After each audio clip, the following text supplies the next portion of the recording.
Right, what have we got to do?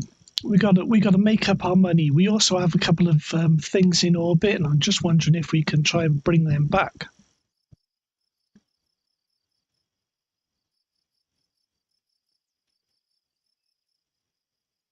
Hmm.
I haven't got chat up. I can't see chat. Sorry.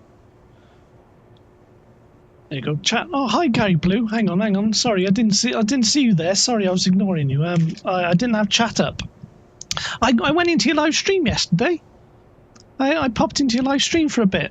Had a look. You building some sort of F-14 sort of thing, trying to increase its fuel capacity.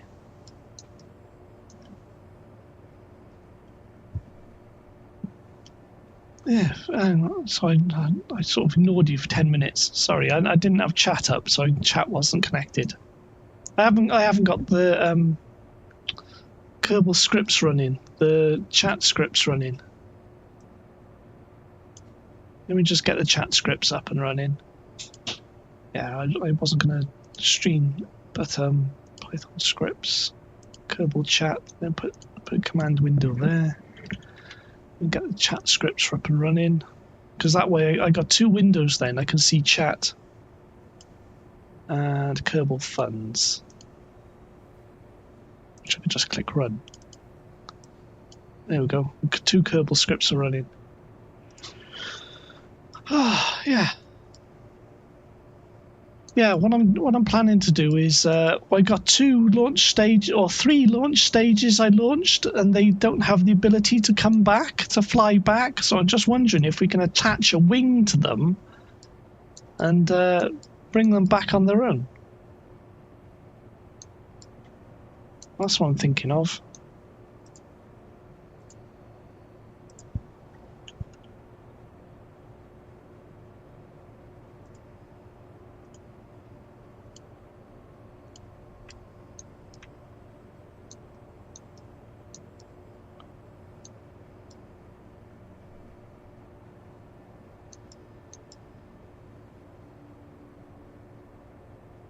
Okay.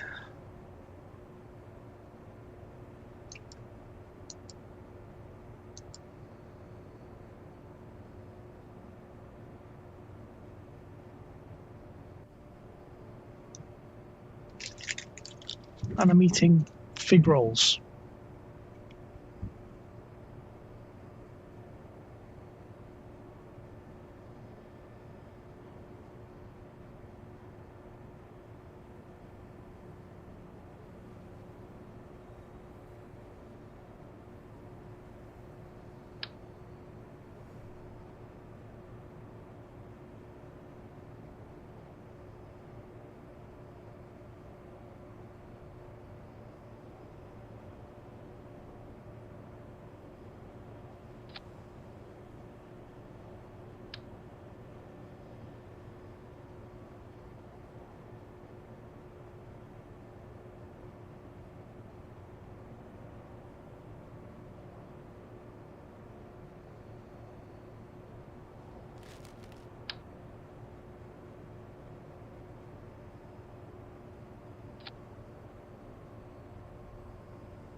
Hi, Sparky.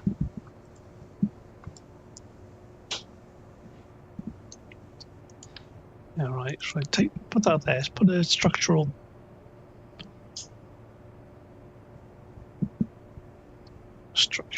debris. It's a structural debris. There, structural fuselage there. Put that there. That way you can have a docking port on it.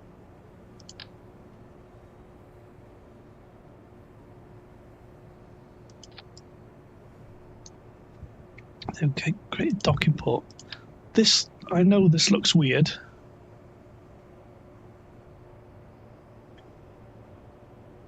And it is.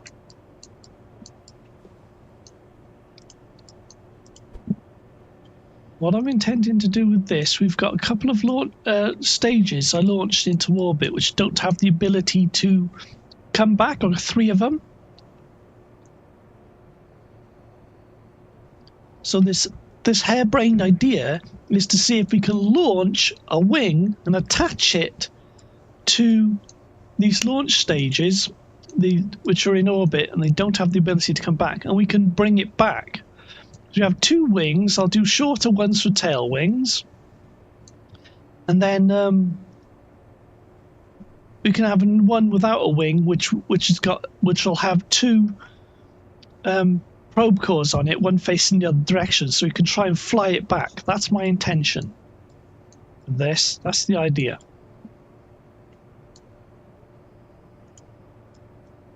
And I'm eating fig rolls.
Sorry, I'm drinking tea. Yeah, we'll see if this is going to work. Right, it's loads number 72.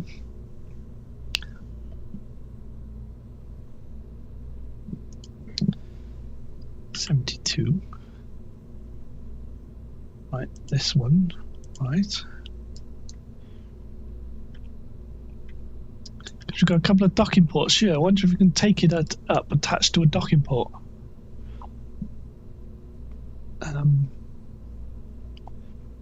What's the sub-assemblies? Variant themes. Sub-assemblies.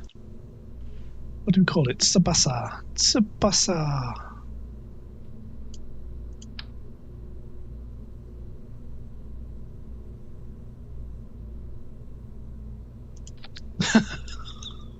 I see you've been playing in. Oh yeah, I've been playing. What have I been playing? Shashingo.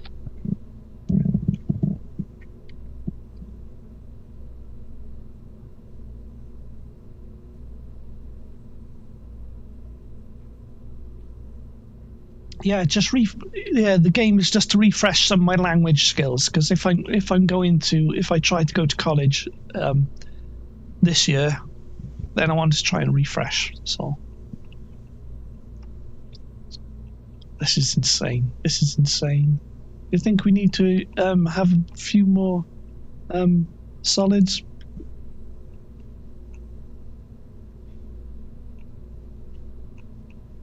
To get this into orbit. It's going to be a bit heavier. We've got some more monoprop on there.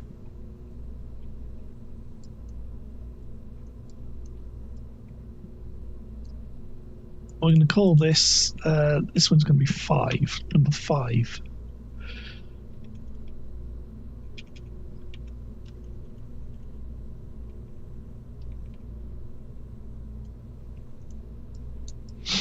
More boosters! Can always do with more boosters. More boosters.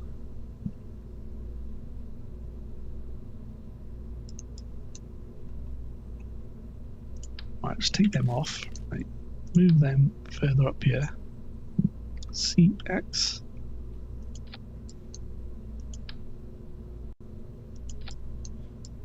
Yeah, that's not quite aligned.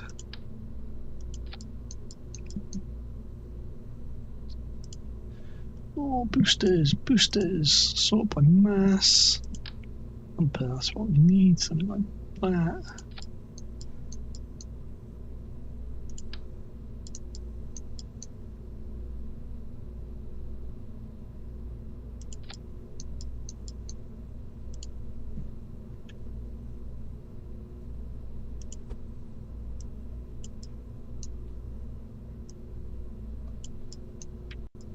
Yeah, Gary Blue did come into the channel, but I missed his chat, so he's not chatting now, so he may not be here. He was live streaming yesterday, and I did watch his live stream for a little bit.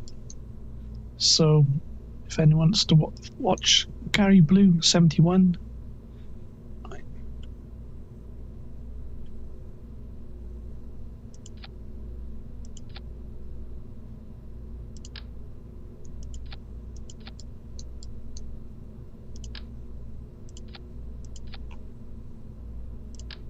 He was working on some aircraft yesterday. Yeah, we've got to check staging, haven't we? Right.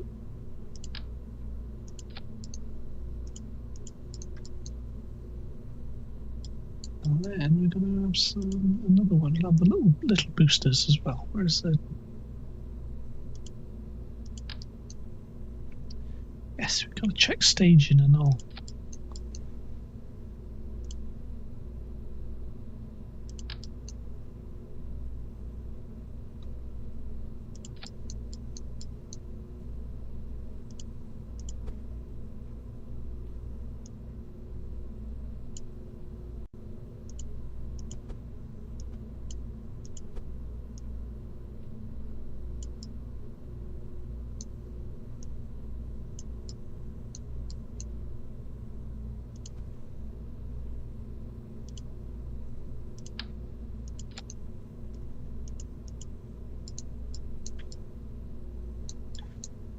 Okay, so where's the main engine?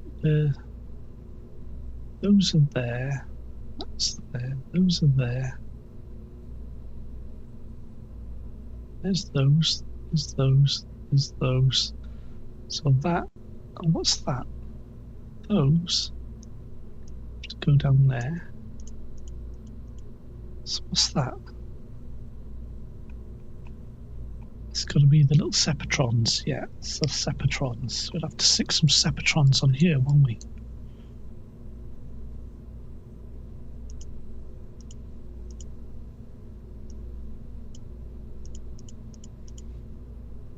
Right, call this number 5, haven't we? Right, save.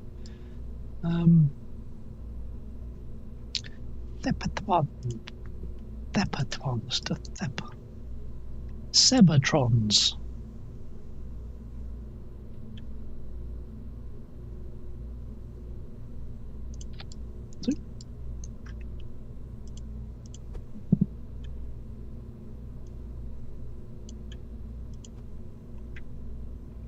Still hot where you are. No, it's quite cool now. Actually, it's quite cool. I don't have my temperature on because sometimes I have temperature on screen in front of me. It's not on right now because I couldn't be bothered to go downstairs and get the power bank to power the temperatures on screen in front of me. So I can't tell what the temperature is in here. But I got a cool breeze coming through my room, so it's not that hot. Though it's meant to get hot again apparently.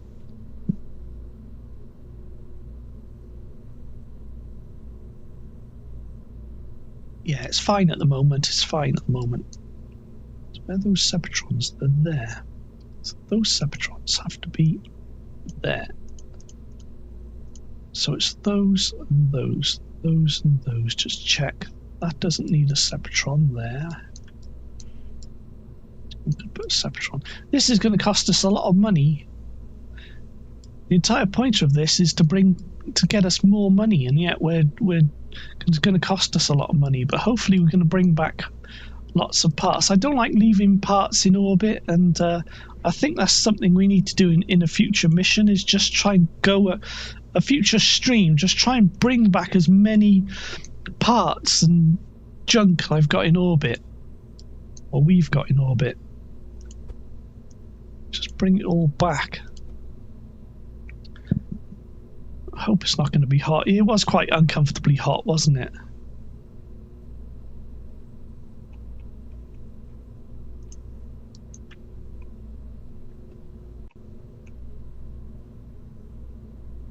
Thing is, you've got the aerodynamics, you've got these wings up here, and it's going to push aerodynamics further up, which is a bit annoying, so we may have to put wings down here. There's the centre of mass, there's the centre of pressure.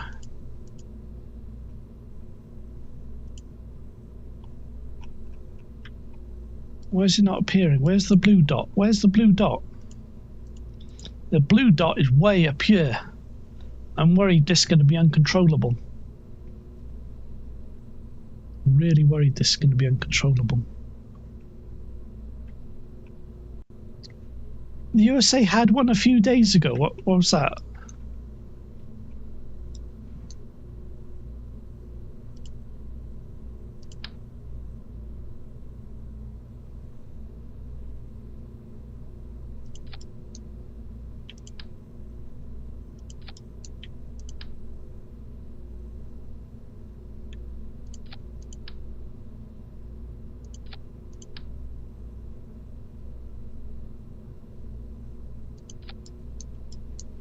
I know it looks silly, boy, trying to move the central pressure further to back.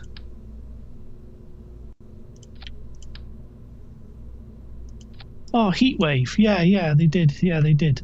But it's been raining in some places as well. Yeah, so they did have a heat wave. They did have a heat wave. Because I monitor the weather cams up at for Philadelphia, and it was extremely hot, but for the few days this week, for the last few days, they've had rain. All right, central pressure is now further back, right, so it should be okay. But then as these drop off,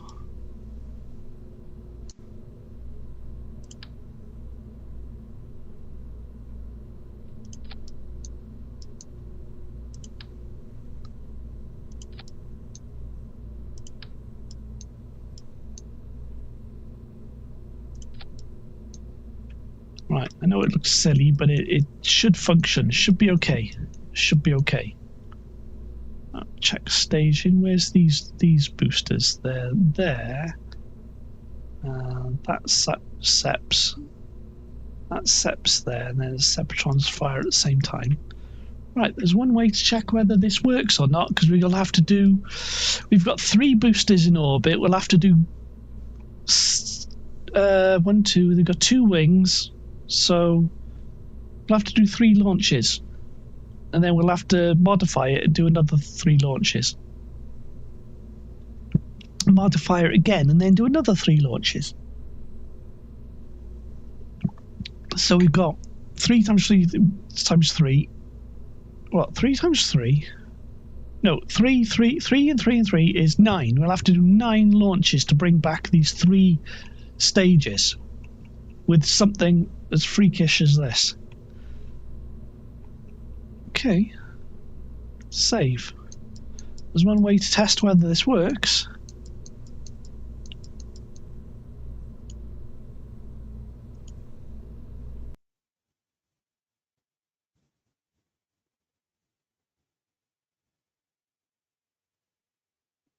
We might not need to stick tailplanes on there. It might work as with those wings as it is.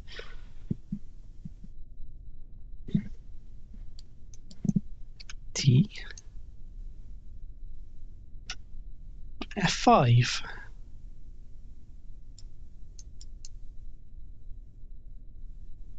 Right, it's one way to see if this works. Right, F5 again. It's quite a lot of launches, yeah.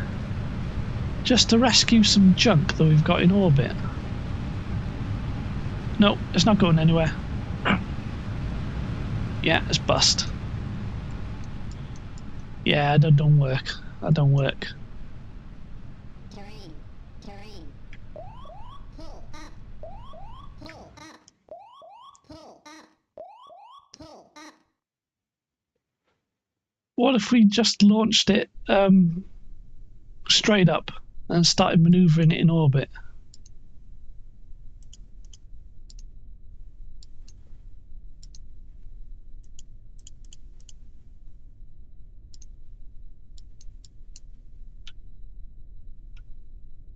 Start maneuvering it at a higher altitude.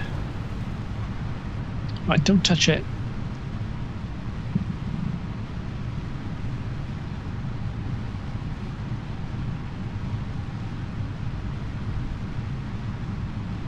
Yeah, that's not working. That's not working.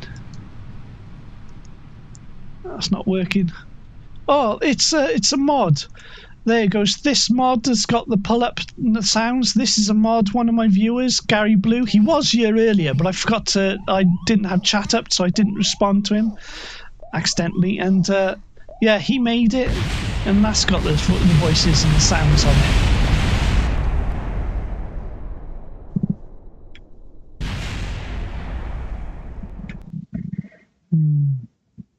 I don't think this is going to work. I don't think this is going to work.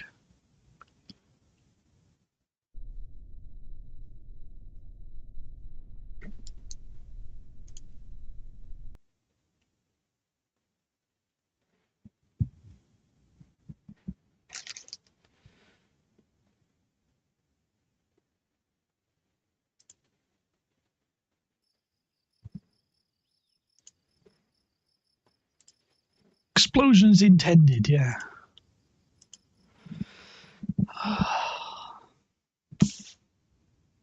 Wonder if we could put it in a fairing. Can we put it in a massive fairing?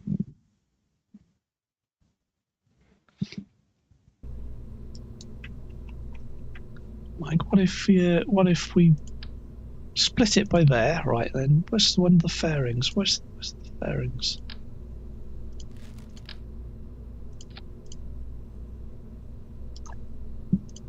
Put that there, then. Excuse me, build fairing.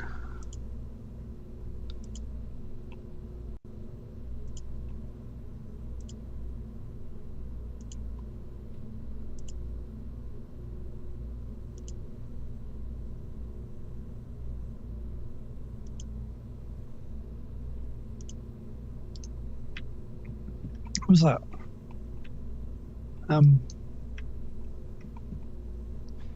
What's that?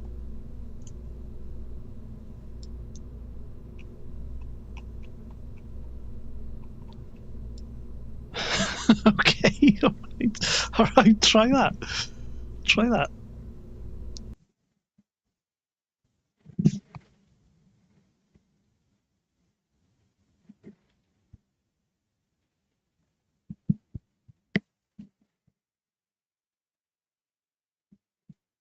That's what Kerbal's all about.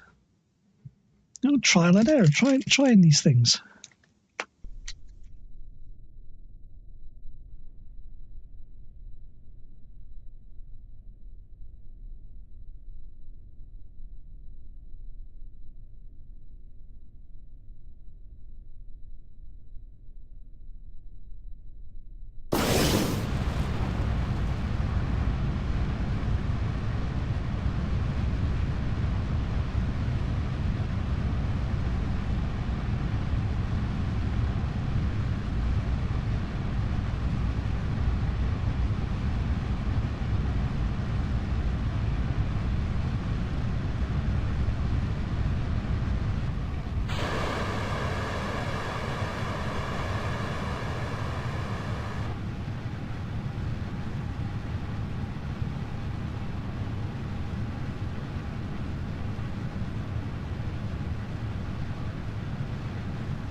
Okay, sorry, I was just eating biscuits. That's why I wasn't talking. Oh, no, it's got out of control already. Oh.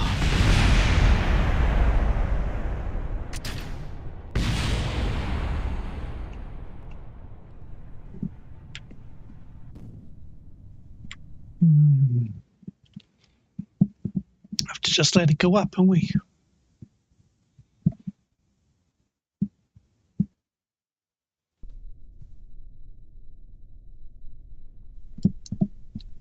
Put throttle down. Pressed F5 already, so just let it go up until the other solids come off, I think. That's Kerbal for you. I know it's just, yeah, that's what Kerbal's all about. That's what Kerbal's all about.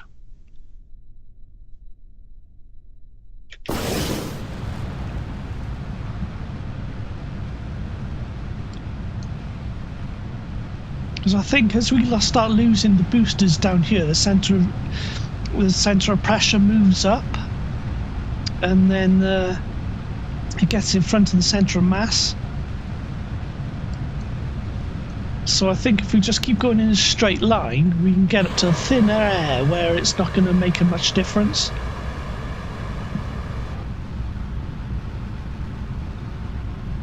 We just keep going in a straight line. Just keep going straight up.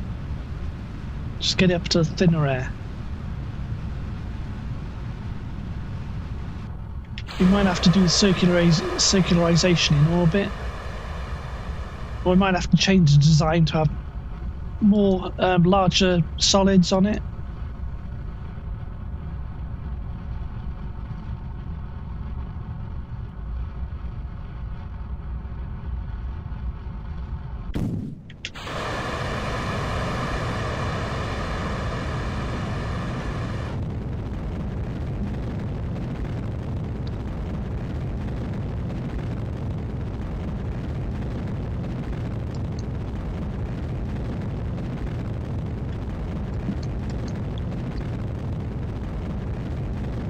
No, I think we got a little bit. No, careful, does it? Careful. Right, at least we're going into orbit now anyway. At least we're going into space.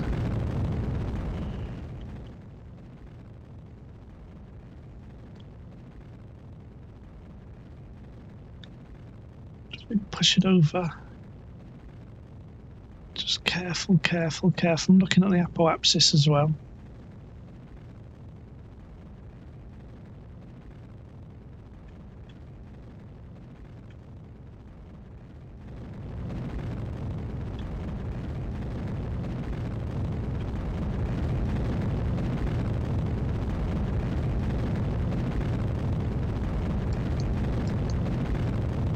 Remember, we've got to do several launches like this.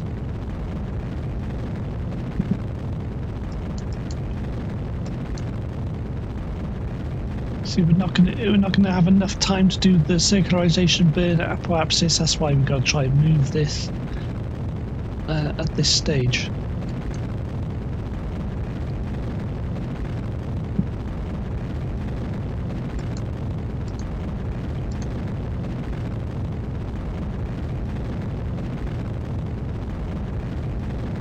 Yeah, slightly pointed down, so we're trading altitude for distance.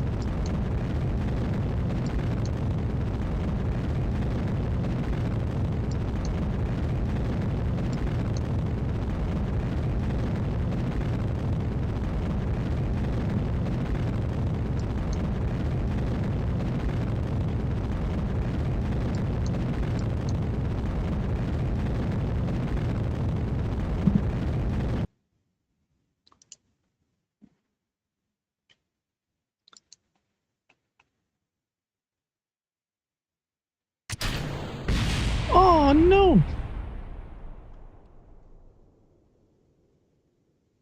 What the hell? What the hell? That's what? I didn't check staging when we added the when we added the fairing. We didn't check staging, did we?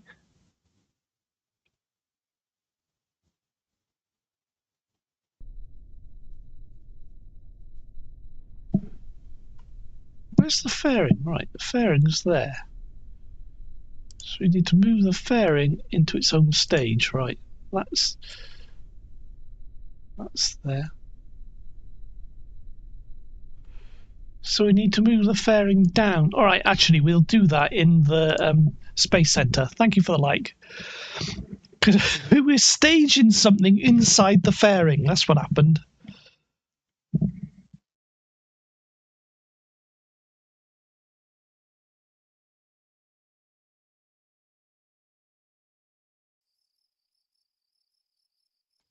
Check your staging. Add boosters, check staging. That's what Kerbal's all about.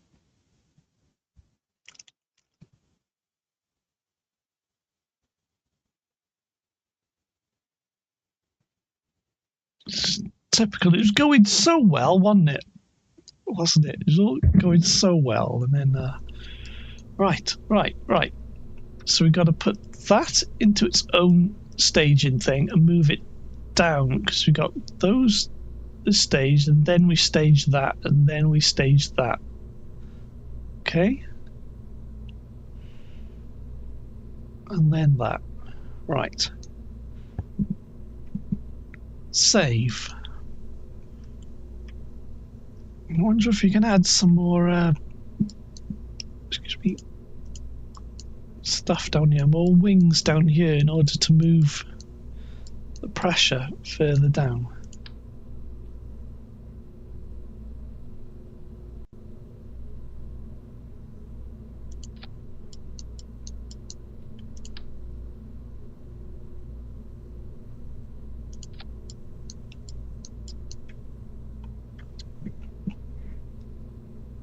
Save.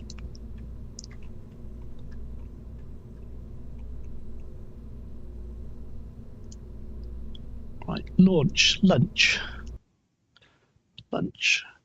Now, once we get these wings into orbit, then we've got to get tugs and take the tugs to get them to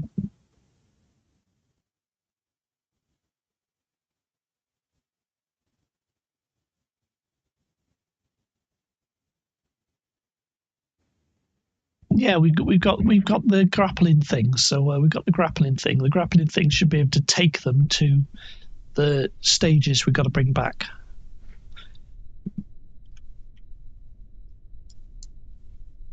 F5.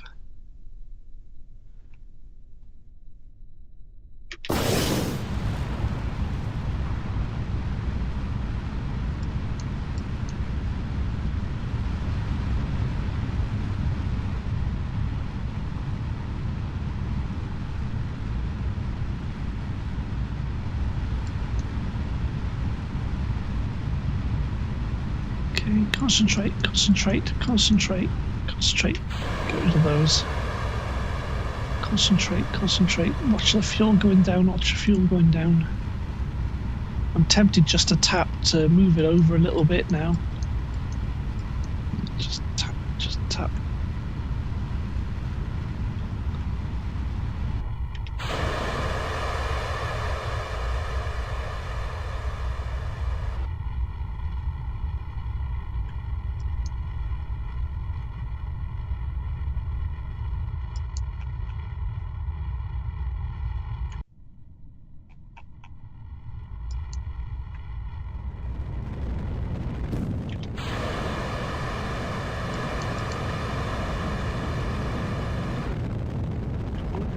Start manoeuvring. We're about over 56, I think.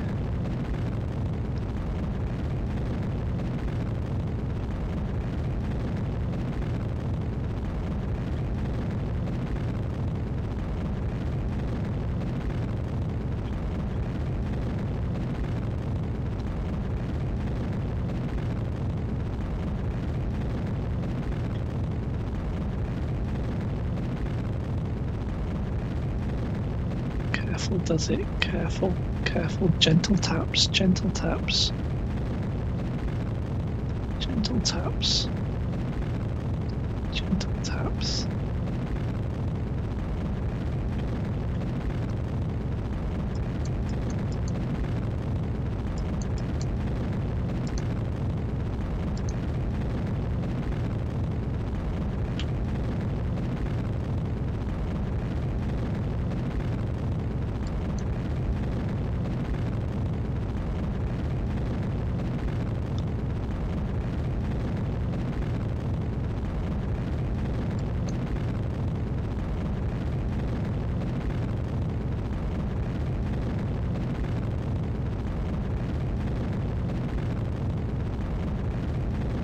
Yeah, trade in height for distance.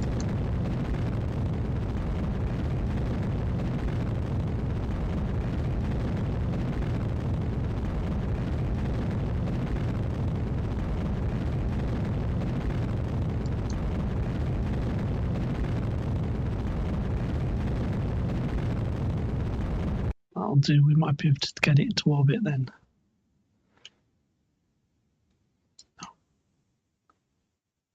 So if we hit space now, it should blow the fairing.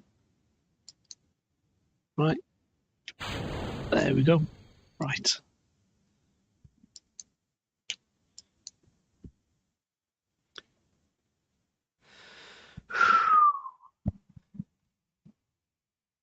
It's not just engineering the launch vehicle as well. It's also the technique and workflow of getting something into orbit, when to do burns and when to do coasting and things like that, and just working out your own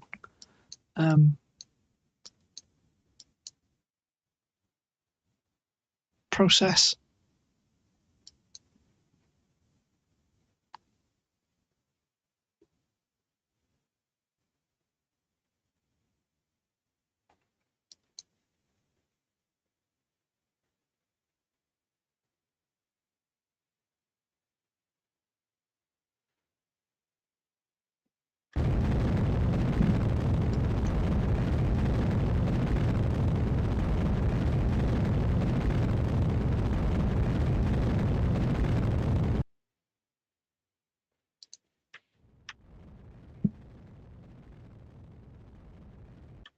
All right, we're in orbit. I hope this has got enough fuel to get itself back. It doesn't have a lot of fuel. This doesn't have a lot of fuel, so this might not be able to get itself back. This doesn't have a lot of fuel left. Right, what's the next thing to stage? Right, that.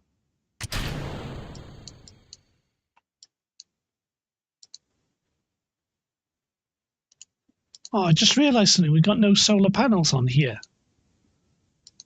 Got no solar panels.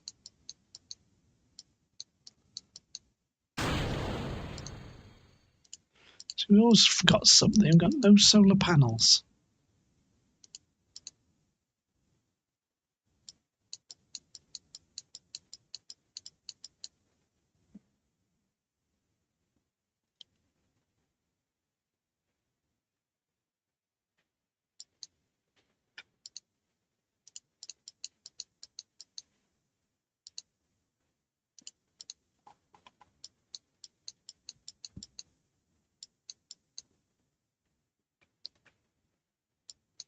Right. All right. So let's find one of these stages. Sol Explorers, that's not it. Cafe. New lifter probe. Find potato masher. Thing is, they may be under junk. We may not be able to see it.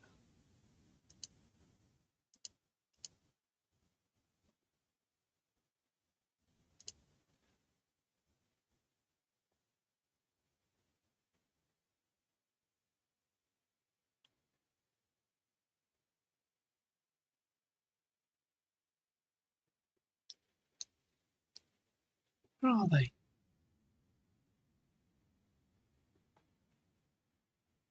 What did we launch them with? We launched them with the mining rig.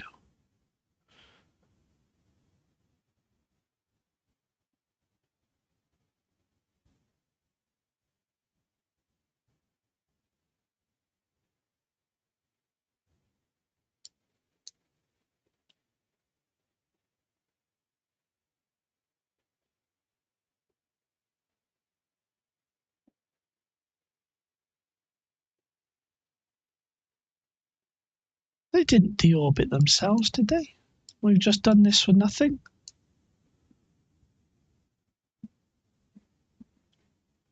There should be 3. The ferret. Oh, it's not the ferret.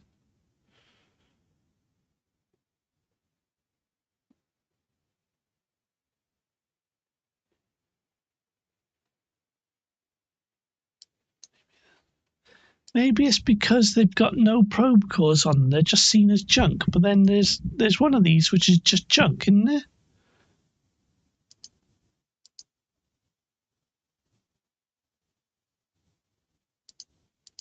Space junk.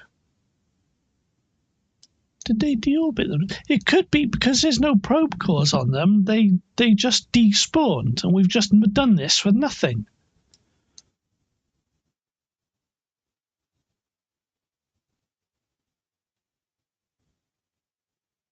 Would they have despawned if it's and we've just done this for nothing?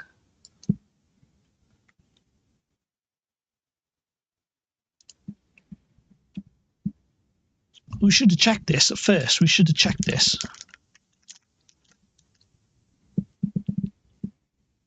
We should have checked whether they were even there.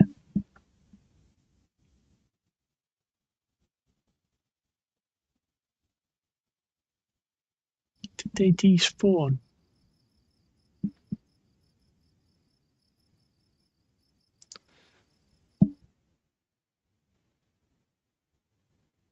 Don't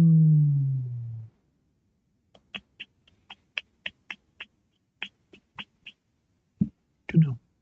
Because what it is, we launched a mining rig in the last stream, and I just attached 3 massive boosters to the side of it, and that's what I'm hoping. That's what I was hoping to deorbit, because they didn't have the ability to deorbit themselves. What did we call it? Harbon. What is that thumbnail, bro? What do you mean thumbnail? What is the thumbnail? What thumbnail have I got? What thumbnail have I got? I got the. It's not. Yeah, explosions unintended.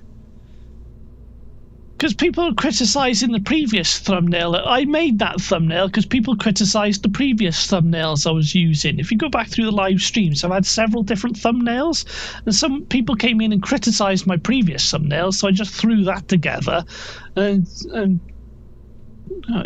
it works, doesn't it? It's actually the Kerbal head is actually one of my drawings. And I just zoomed in and. Because I did use AI for a couple of thumbnails and they got criticised. The hell, I can't remember what I called it. Can't remember what we called it. Blimp launcher. There you go. What I was intending to do, we got these massive boosters here. These were in orbit with a bunch of fuel on board, and I was hoping to bring them back. Yeah, it looks fine. So this is what I was looking for, these boosters here, this bit. But it looks like they may have despawned, and we've just launched something to launch parts to bring them back, and yet they're not there. So this is called Space Blimp Launcher, so they'll have the tag Space Blimp Launcher. We found out this mining rig, which we've got a Minmus now, we got it all the way to Minmus, and now it needs more power, so we still got to modify that.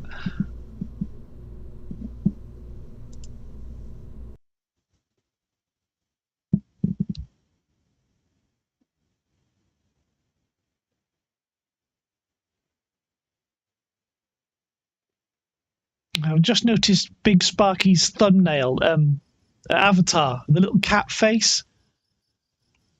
It's a type of cat. My cat chased a cat yesterday. She chased a cat. I opened the back door. There's another cat near our house, and she chased it. And then she come back with all sticky seeds in her fur. I made a post about it, and so I was brushing my cat for hours, getting all the seeds out of her fur. Alright, Space Blimp Launcher. There's none of these called Space Blimp Launcher, is there? So they must have despawned.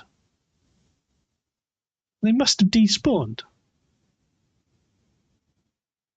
Yeah, they must have despawned. There was 3 boosters.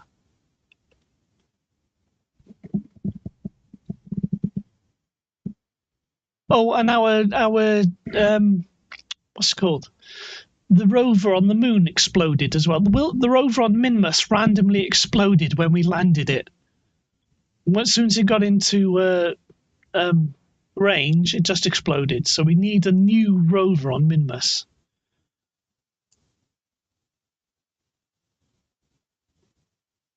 In fact, where is Space Blimp? Where's Space Blimp? Where is Space Blimp? Can't see it. Am I missing it?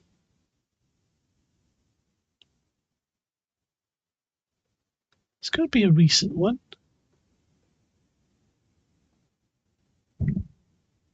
Silly cat.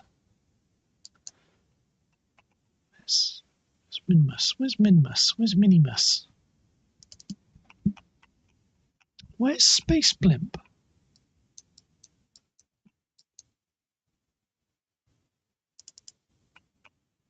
Right, if we fly Diplodocus, which is the crane, the Minmus crane.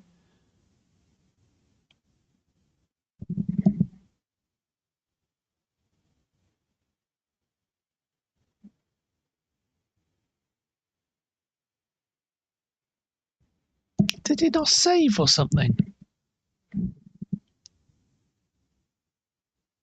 Where is it? I don't know. I couldn't see it just then.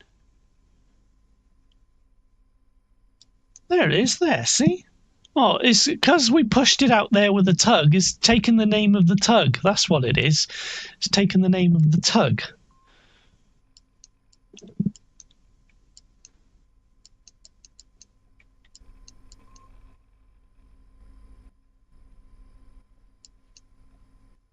All the stuff we got on Minmus. We're going to have to clean some of this up. Get rid of some of these flags. This thing. Right, it's taken the name of the tug because we pushed it out there with a tug. We'll have to give it a name. Rename vessel. Call it Space Blimp.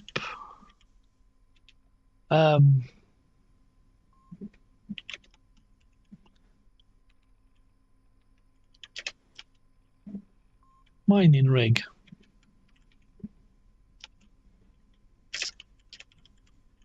Needs more power. Right, the problem with this is it doesn't have enough power to get through the night. So we need to have more power. It needs more power. It needs more power. The reason why this little fuel tank is on top, even this fuel tank was empty, we just needed enough to nudge the center of gravity when we were launching it. So that's why that's on top. So I was wondering if we could just use that and then attach a bunch of power power modules to the top.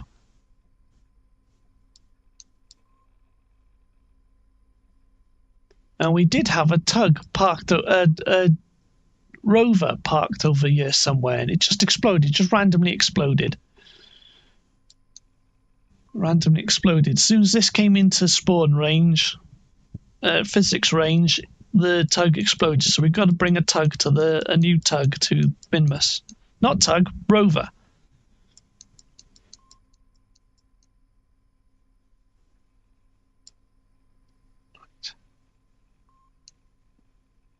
Because I was going to use it. Because we've got another mining rig that doesn't work there, and it's got a load of power on it. So I was going to grab one of the Kerbals from over here, use the rover to go over there, take the parts off that mining rig and bring them over to here, and use on here.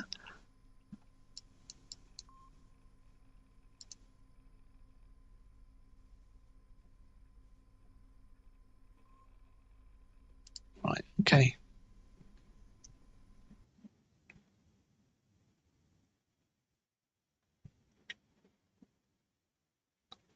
So we need to check whether those launched. No, they wouldn't have. They were staged before the tug even attached to it. So they wouldn't have taken those missing launch boosters. Wouldn't have taken the tug's name.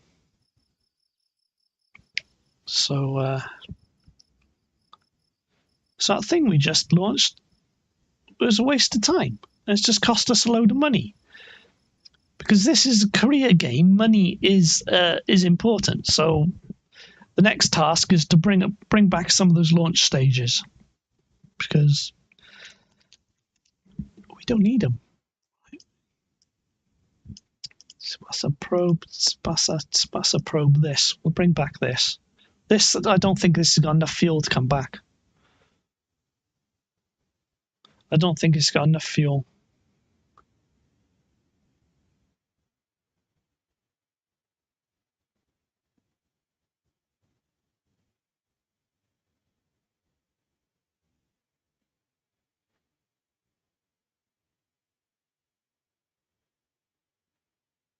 Yeah, because these launch stages got the ability to bring themselves back, but they normally have more fuel than this, so I don't think it's got enough fuel.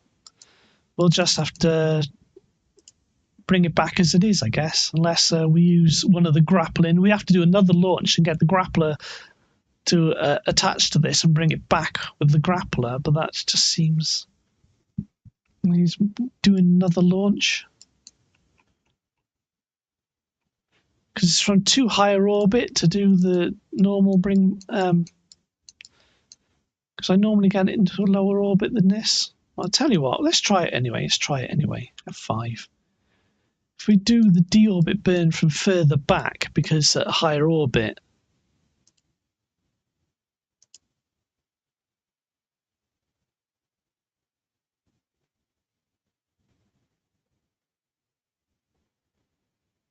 We're not going to be able to fly this back because we won't be able to change center of gravity by moving fuel around.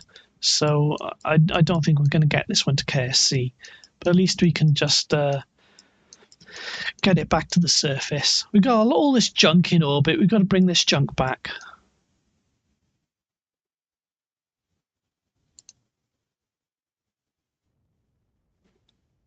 Do that. Do a deorbit burn from much higher than we normally do.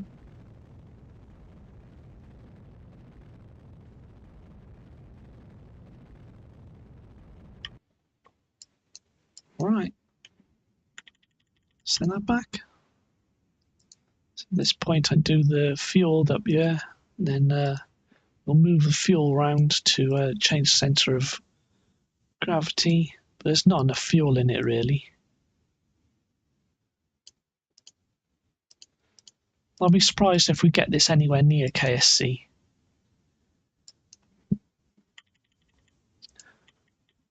Okay, while that's coming back, I'm going to have another fig roll. I've got some fig rolls here. Oh, you've never seen this on Minmus, have you, Sparky? I got loads of stuff on Minmus. Yeah, I want to do more stuff on Minmus. I want to have a base like that on the moon as well.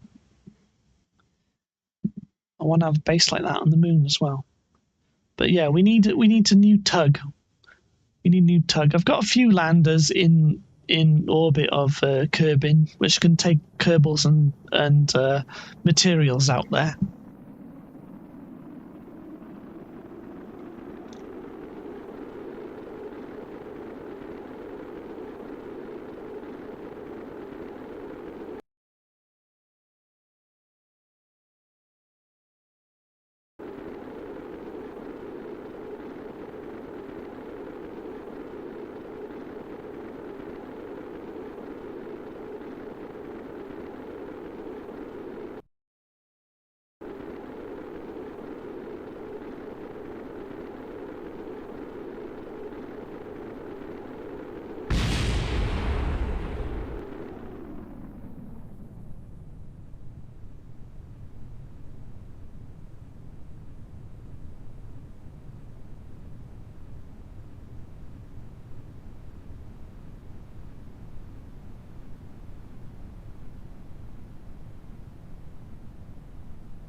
Yeah, once the engine blew up, it changes the centre of gravity there, so all the weight at the back is gone. Let's try and glide it to the water. So we'll try and get some funds back, not a lot. Terrain. Terrain. Pull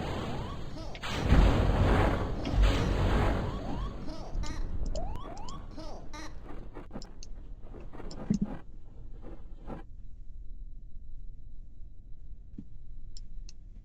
Maybe we could have flown it back if we concentrated a bit more and deal a bit burn.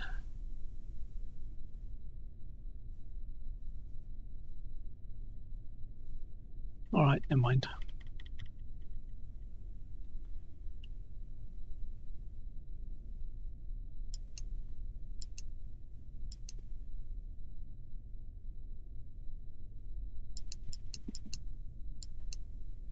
We do have a boat to pick these stages up from the water, but it's just too far away from KSC to take back.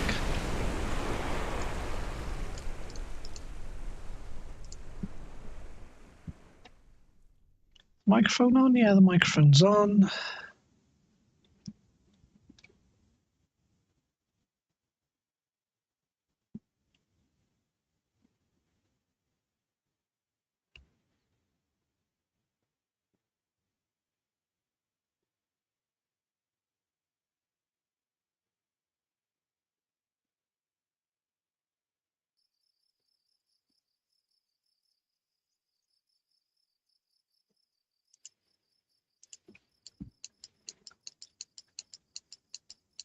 Right. So I'm just wondering, have we got a sub-assembly with the rover in it? Because we called the rover the Mosquito, because I was going to name rovers after insects. The tugs are named after engineers. The mining rigs were meant to be named after mines, so we could rename Space Blimp to a mine.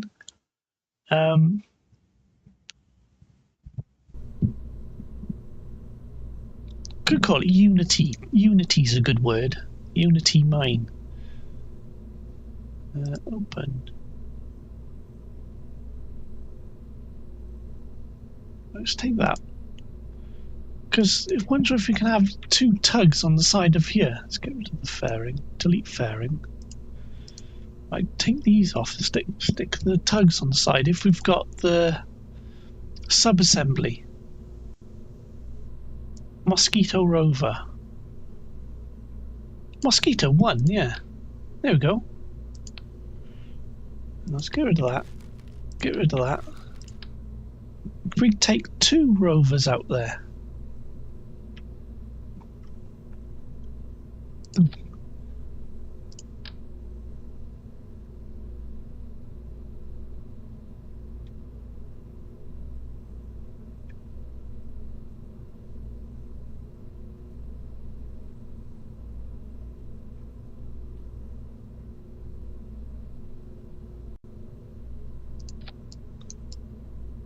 Well, we could do that, couldn't we? We could do that. Let's call this number 6. 6 orbit mosquitoes. Skeeters. Right, we could try this. Then stick a fairing around it. Build fairing.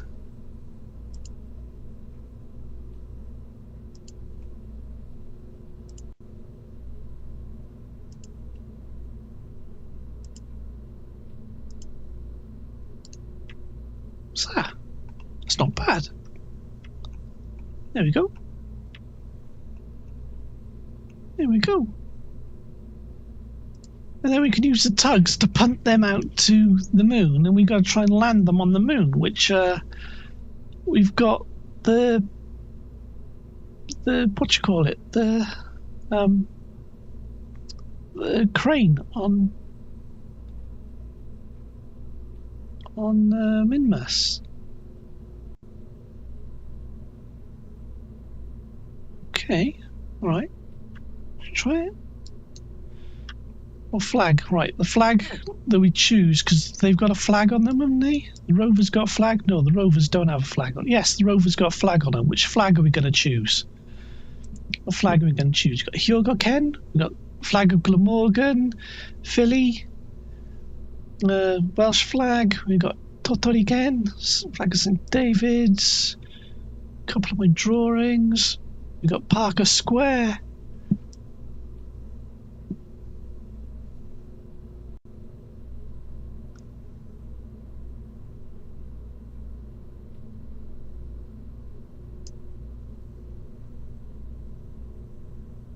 Stick with Hugo Ken. Stick with Hugo Ken. So I was going to make a Shiga Ken as well. Flag. Right, now the staging should be the same, shouldn't it?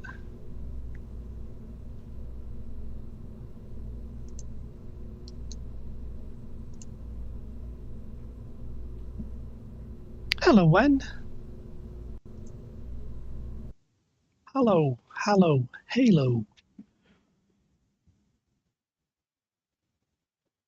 Where are we going? Well, we've got the tug we got on Minmus blew up, so I'm taking 2 tugs out there to replace it. Though I haven't entirely decided how to land the tugs on Minmus yet.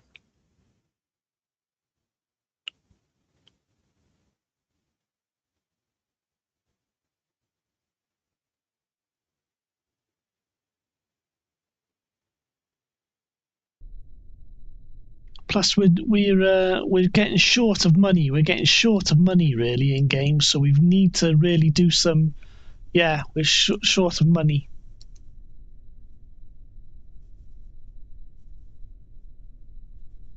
We're short of money. So I wonder if we could take one of these tugs out to Minmus with a tourist contract.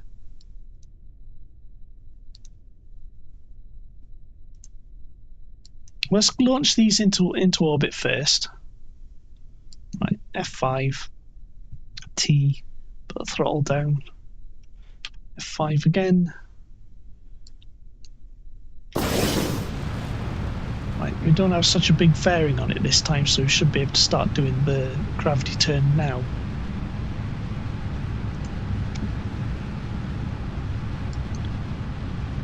Yeah, there's a lot of wings because we were using this launcher for something else earlier. That's why there's a lot of silly wings on it.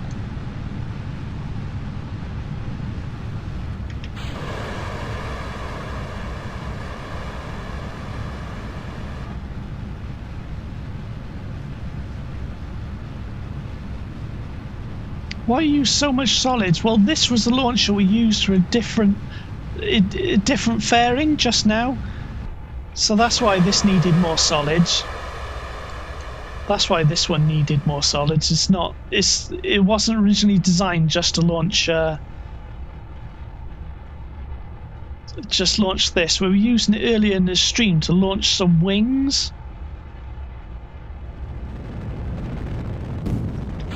And that didn't go well.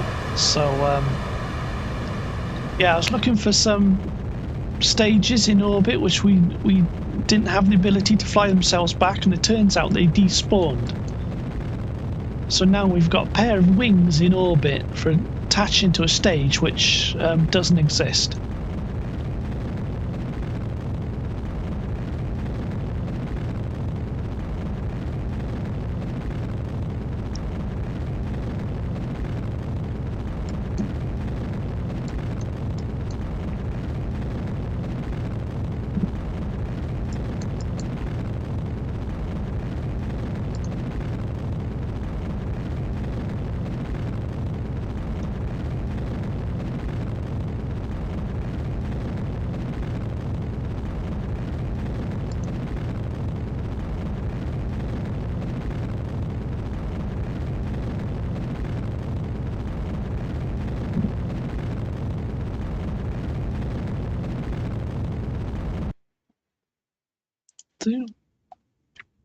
Current altitude 64, so we're almost there.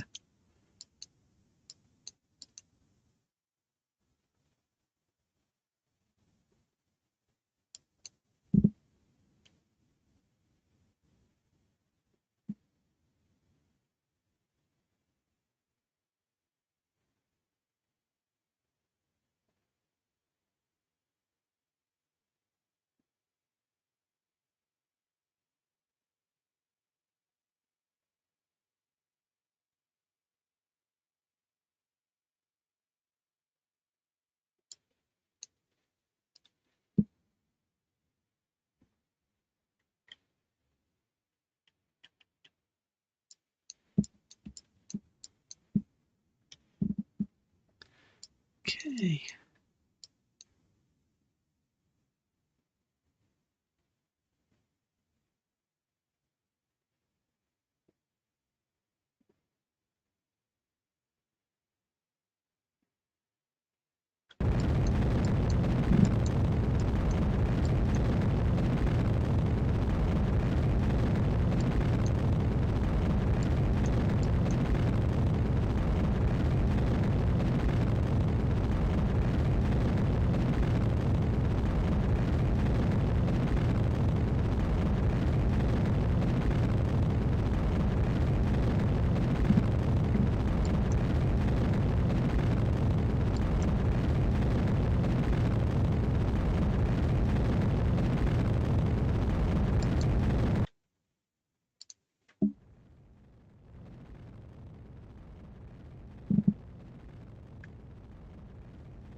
Why are we there? Why is this 101.69? We need that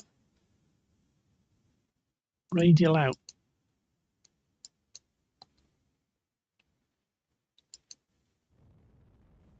Used to be over 70. Yeah, this isn't a very good orbit.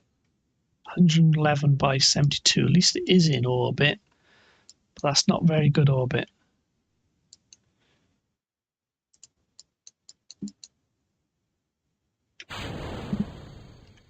So it's 100. If we do a radial out, it's going to move that down and move this one up. So we do a radial out burn.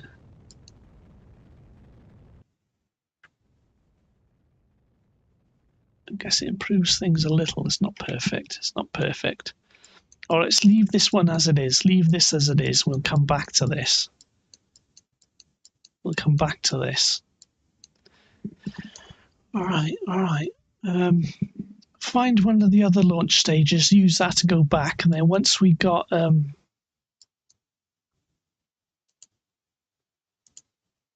once we get back to KSC, we'll bring some tourists up to try and get some money back.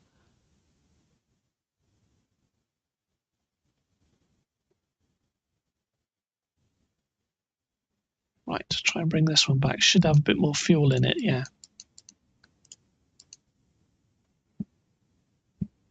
What's the orbit? 87 by 89, that's fine.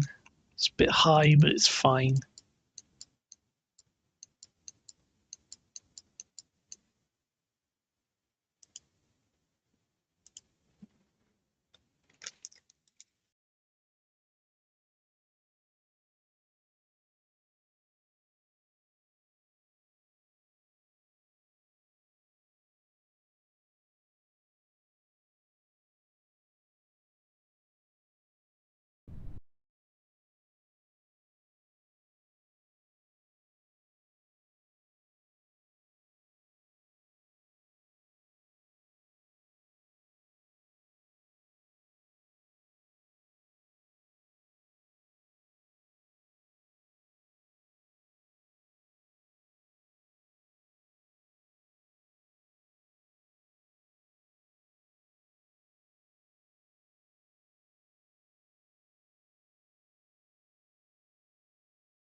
Yeah, sometimes they just explode. Check the heating. Come back slower, isn't it? Because this orbit I'm coming back from at the moment's a bit high. They'd be coming back a bit slower if we were in a lower orbit.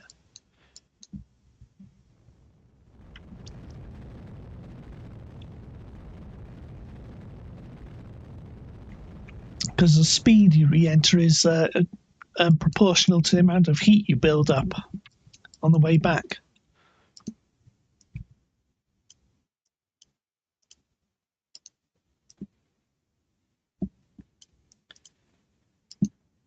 Because this has got a risk of exploding now because we're coming back from a higher, because I usually do the deorbit burn about 80 to 81 and we're coming back from 87. So yeah, this has got a risk of exploding now.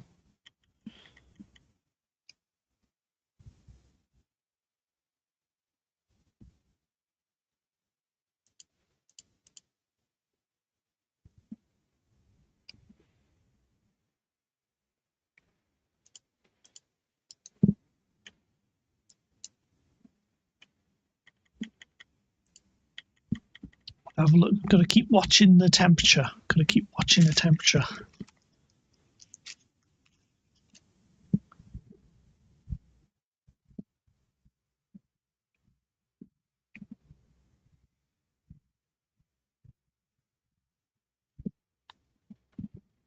Sorry, I'm eating fig rolls. Let me just mute.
All right. See you later. See you again, Sparky. Thanks for being here.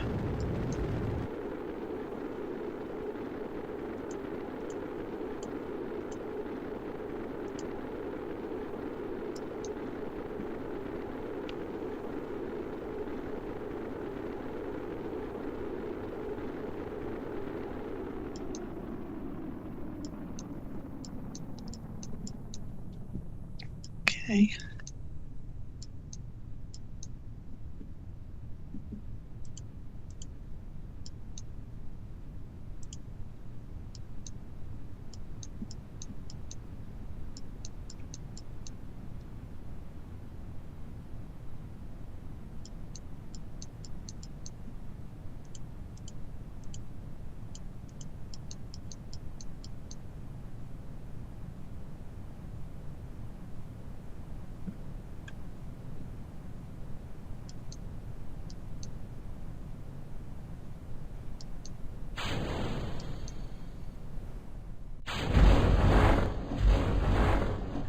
I'm going to get to the runway. No, not quite. It's close enough. Terrain. Terrain. Pull up. Pull up.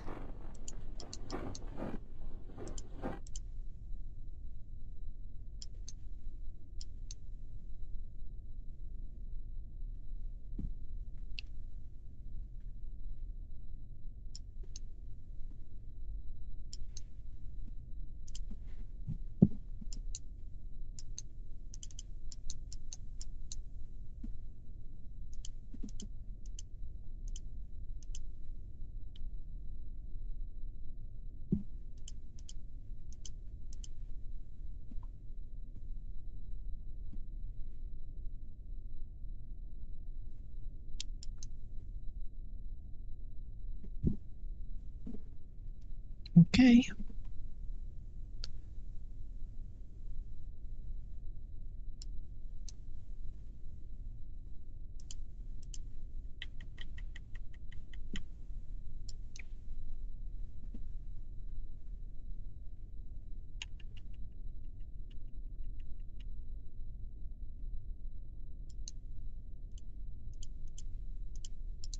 Right, because we need the money, I'm tempted to get the rig out.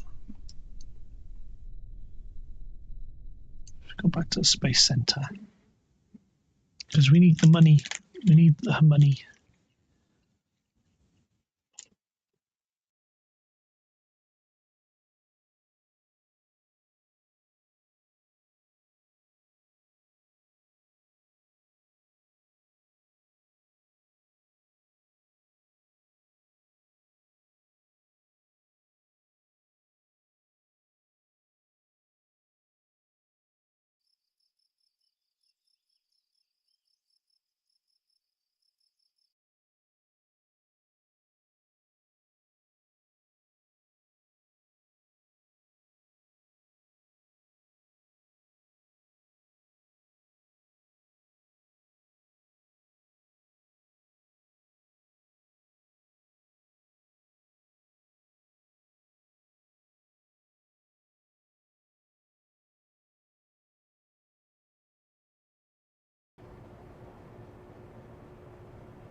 Sorry, I was just eating fig rolls again.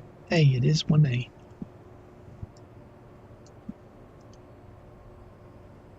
Couple of engineers in case we need them. John Ard, he's the most experienced Kerbal. Sigsy. Launch.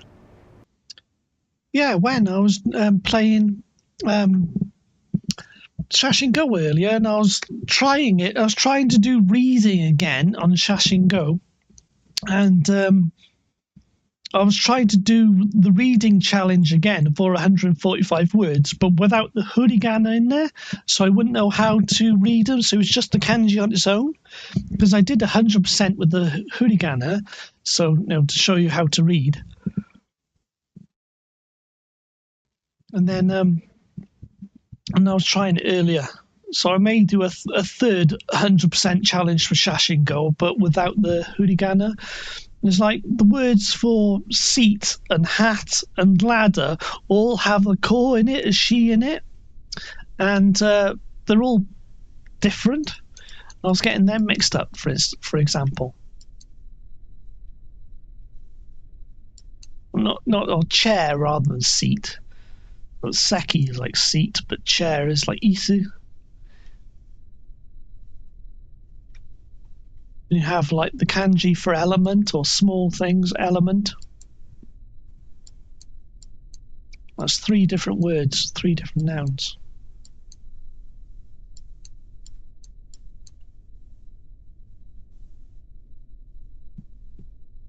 Actually, put the brakes on and then wait till morning. Do a time warp till morning. Sorry, you have AFK. Okay. I was just talking about doing a third 100% run in Shashingo, but not to have the hiragana in there, so that I could read it. And you might recognise a bunch of the kanji, although the pronunciations for you would be different. You would recognise a bunch of the kanji.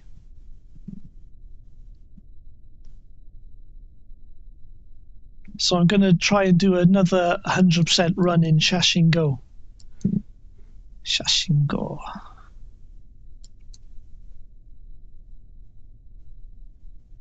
But without the hiragana.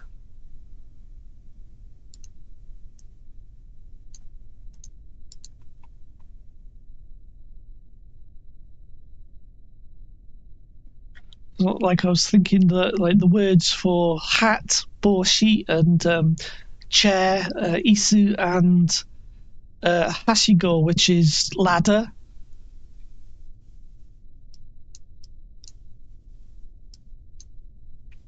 And they all have the second kanji in those 3 words is the same. I was getting them mixed up, for example. I can't even read most. There's a distinction between traditional and standard Hanzi. Yeah, there is. It's like in the game, for instance, Sakura Blossom. There's 2 different actually versions of in Shashingo in the game. I know there's 2. There's a more traditional one which has got more strokes. I have a hard time recognizing that. They have a more simple one because the sort of Hanzi kanji that I was studying tends to use less strokes as well.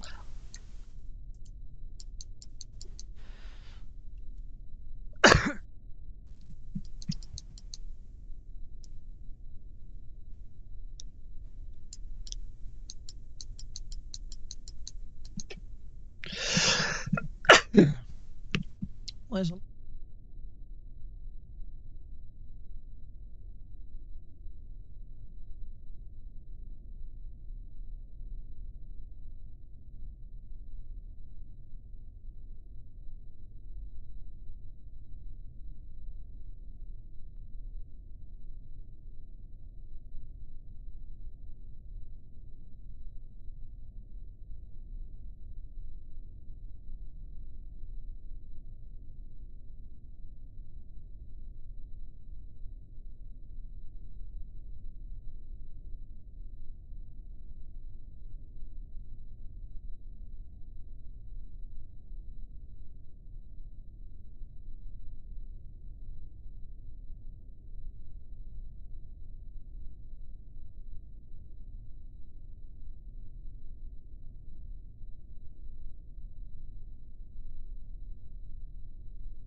Oh, sorry, I didn't have the microphone on. Sorry, I didn't have the microphone on. I was eating.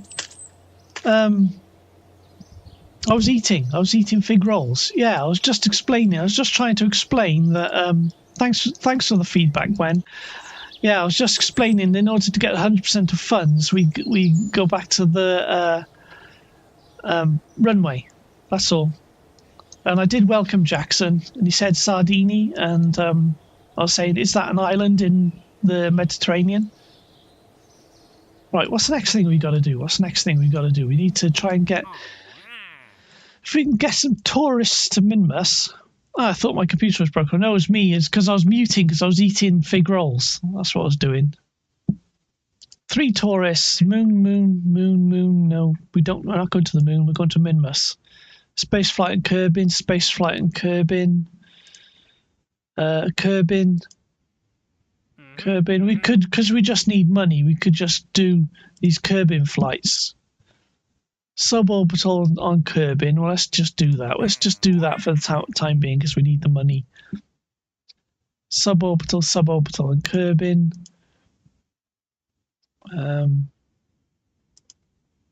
Was there another one? 3 towards moon. We won't do that right now.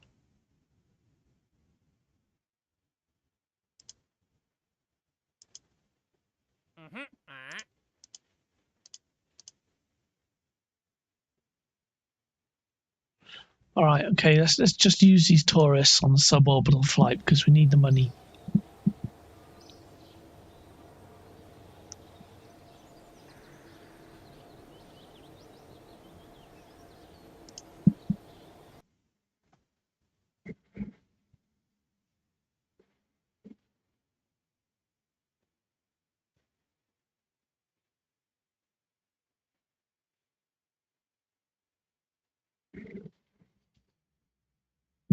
We'll take them into orbit. Just use the space plane and bring the space plane back.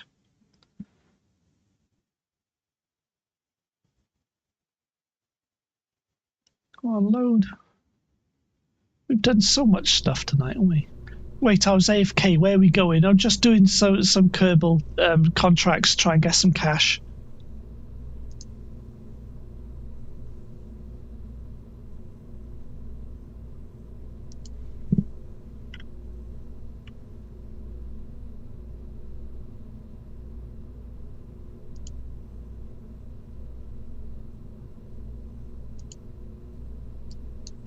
I'll just use this because we need to try and get some cash. Tourist. It's just 3 tourists.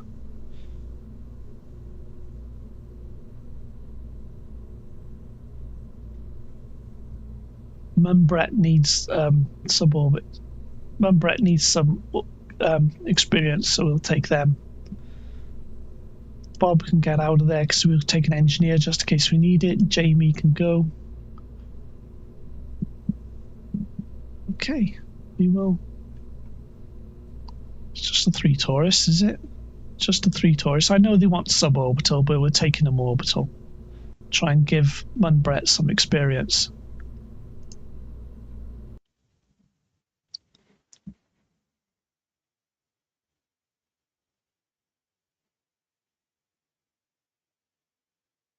What's the matter, Wen? Do you know how to get heliosynchronous orbit? What's heliosynchronous? Is that like somewhere that that's constantly pointing at the sun but around the planet? No, I don't know how to. I don't know what position you'd have to be in. I assume it's some sort of altitude, some sort of position in the orbit. You need to be at some exact altitude. You'll have to find a different source for the exact altitude.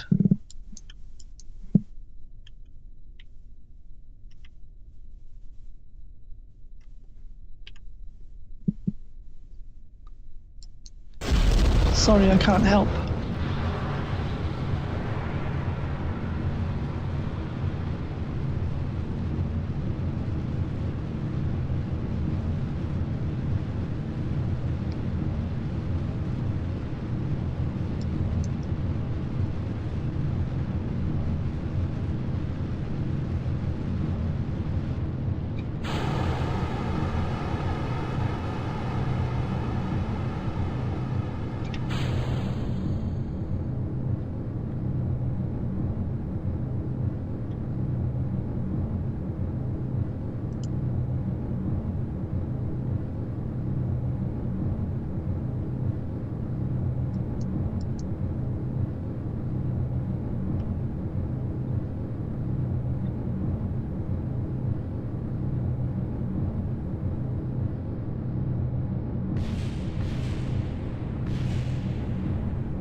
I researched this. Launching north. That's how you get a helio. Oh right, you launch north. So you're doing like a polar orbit then, and so you're constantly pointing at the sun. I see. Didn't you ever do that? I've got one rescue mission for a satellite that I did, and I never bothered doing it again because it's a bit awkward. I just never bothered. I never felt I had a reason to. I suppose we could stick a communication satellite. Oh, look, see, I'm not paying attention, or perhaps this has gone ridiculous. Yeah.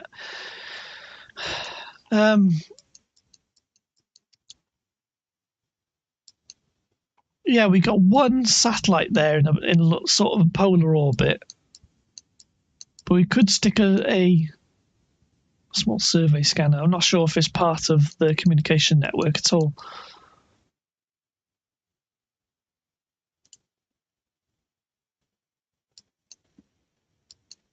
But we could put a...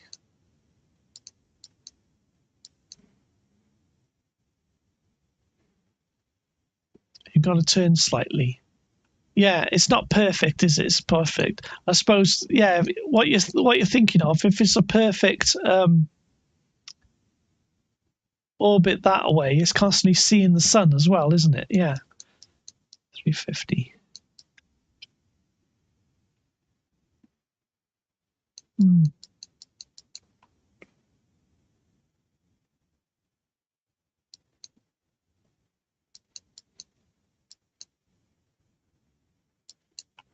Oh, we've messed up this launch anyway. We've messed up this launch.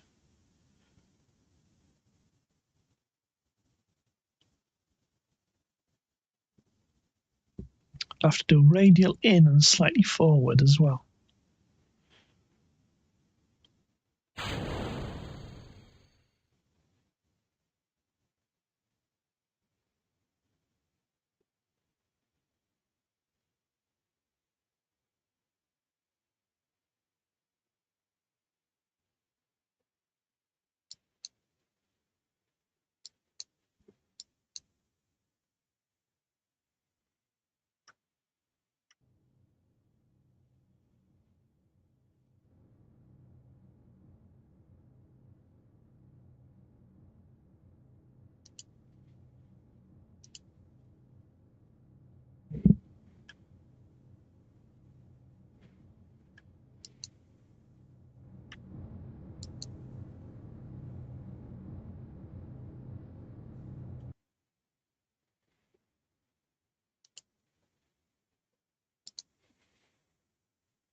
Forty-six, 127, 49, 50, 53, 54, 57, 60.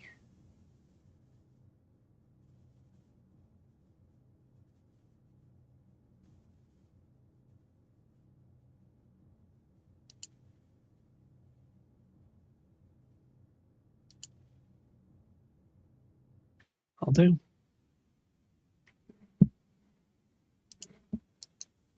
How do you get negative money? How did I get negative money? Oh, you spent more money than you have available.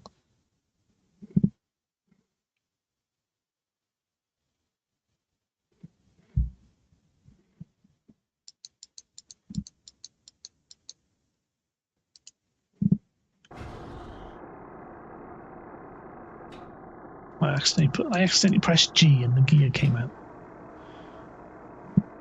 F.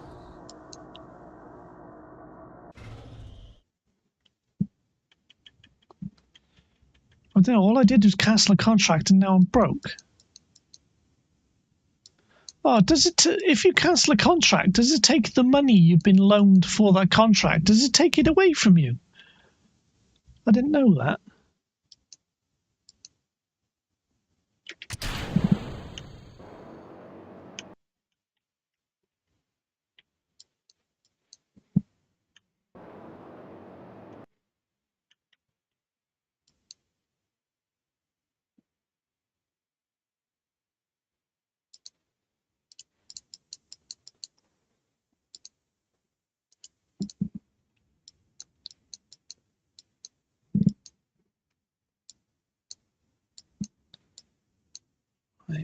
Where's what you call it? Where's Cafe Alpha?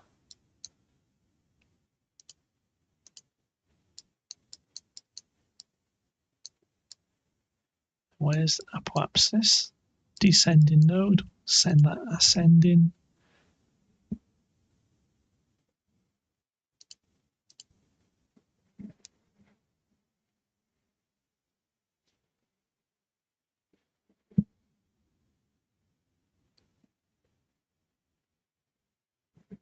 We've got to clear some of this junk up. It's beginning to look like my bedroom. New quest is to move myself out of debt. Okay, it's a noble quest.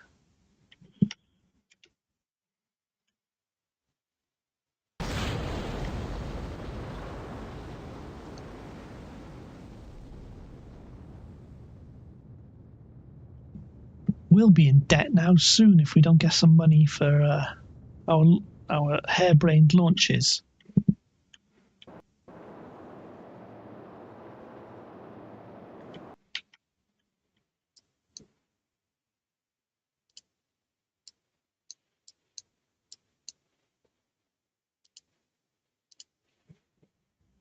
Any tips?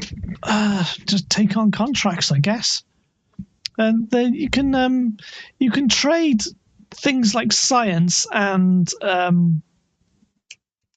reputation for. In one of the administrative buildings, you can trade science and reputation for more money. And there is this broken mod which I downloaded, which gives you loans, and I want to get rid of it, but it's because it keeps spawning icons. The more we play, the longer we play, the more icons it spawns. It's really annoying. So it's once that debt is paid off. Yeah, we got next payment in 9 days. We've got 69 of 120 paid, and at the moment we can't pay off our debt because we haven't got enough money.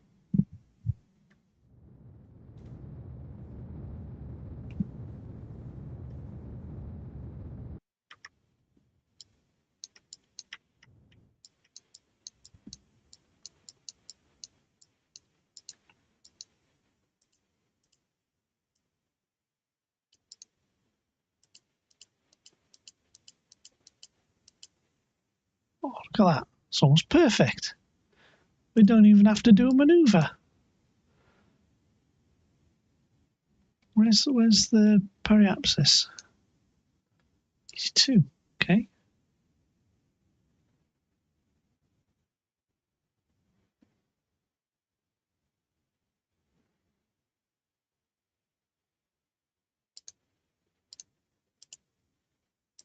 So let's do a maneuver there, but we want just so we can get the warp in. But we won't actually perform the maneuver. Just going to do that so we can get the warp in. F5, in case this doesn't work.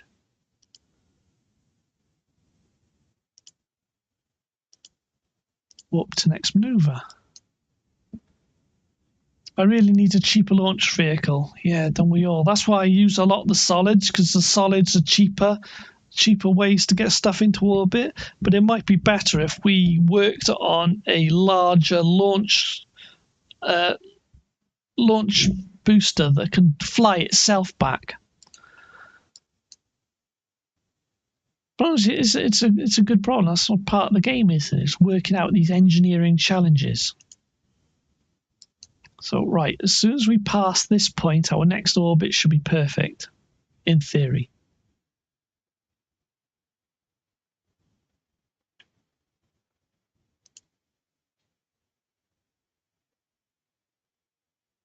Oh, it's not quite 2.7 kilometers out, 2.7, so let's use the RCS to nudge it. There you go. That'll do. Warp to there, set our attitude relative to target, retrograde relative to target.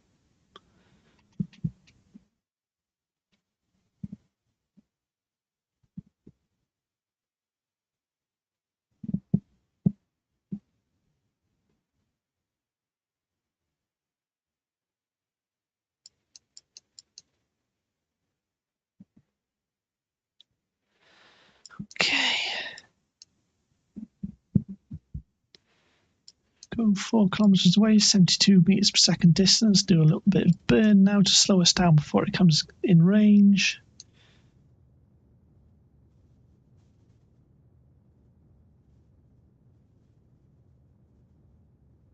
So what we're going to do is deliver all the fuel that's in that tank to the space station, and then we'll come back with the rest of the fuel we got.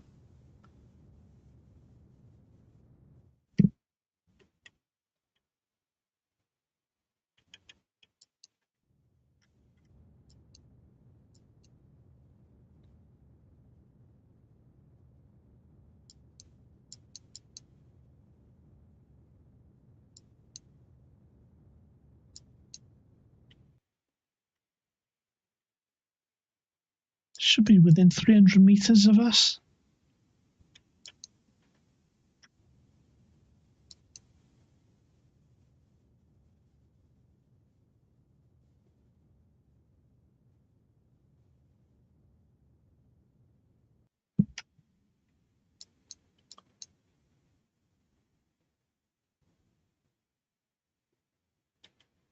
I thought we'd be closer to it than that.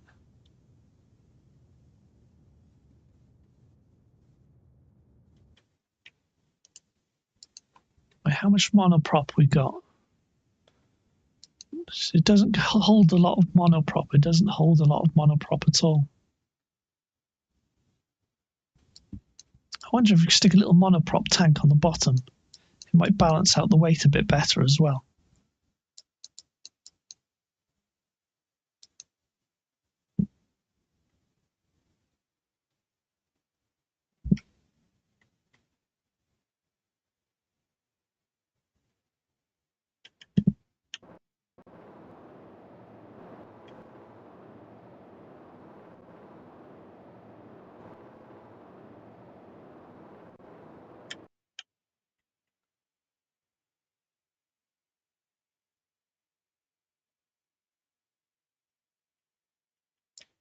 Yeah, we're coming in hot.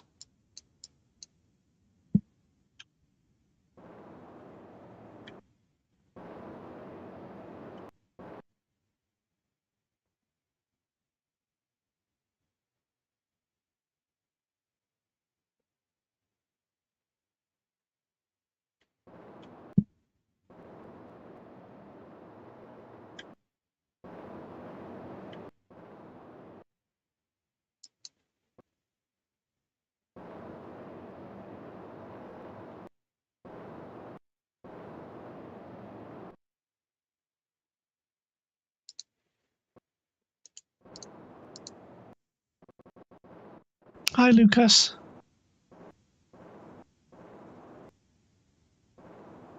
Yeah, we just got these Kerbal contracts, Kerbal tourist contracts. They did go suborbital, but went from minus 700 to minus...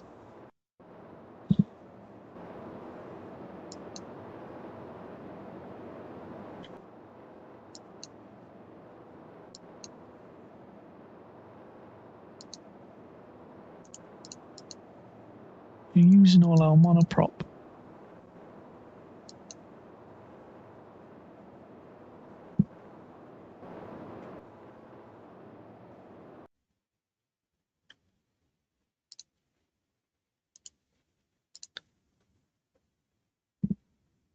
Anyways, good news. What's the good news? Get $600 using $500 rocket. Oh, what's a money-making scam? Which means I can slowly get out of this debt. Yes, a little bit at a time. That's how debt payment works. It's good you can work that out. There was that idea. There was that idea of building a mining rig on Kerbin and just launching a mining rig on the runway and then mining ore at KSC and see if you can sell the ore and use it as a way to make money. But I think it was tested with the default controls and people said, no, it's not a way to make money. It doesn't work. But if you can use something that recovers 100% of parts from the runway. You could just mine ore straight from the runway as a money-making thing. That's something else we could try, isn't it? That's something else we could try.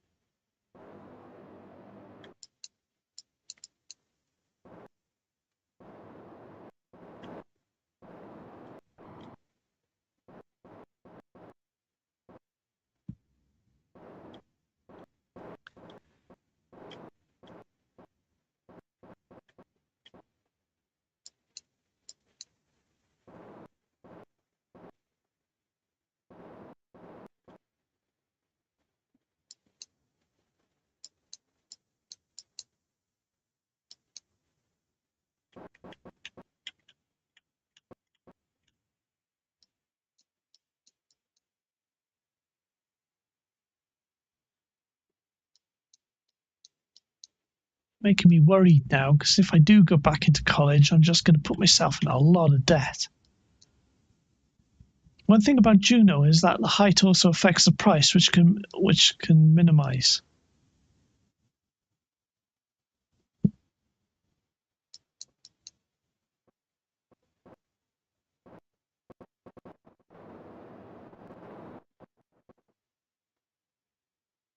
Okay, got it. Right, let's get the fuel out of that tank. Put it into here. Put it into there. Put it into there. Put it into there. Put it into there. Out, out. There we go. It's better than nothing.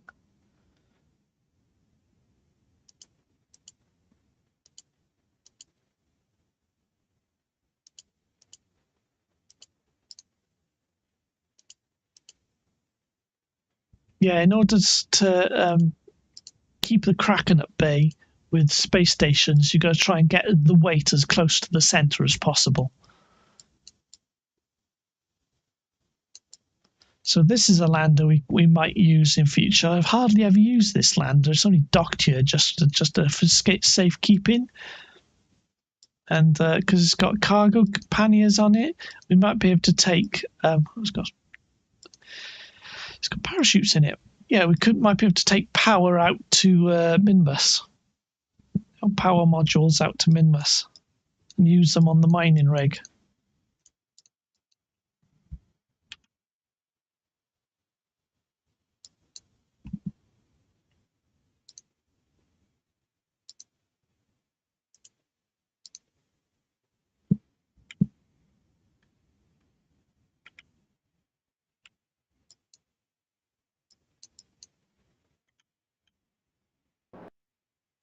Oh, control from here.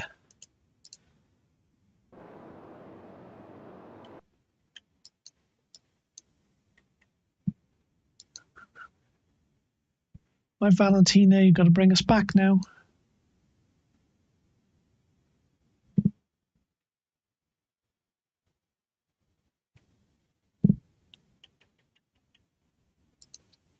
Control from here. Close that. F5.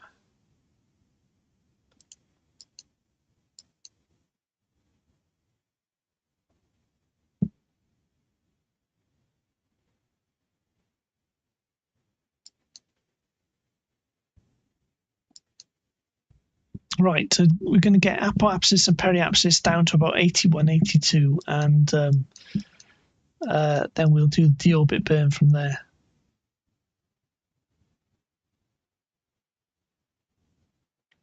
Yeah, in reality, you wouldn't fire a main engine as close to a space station as this because the exhaust can damage parts.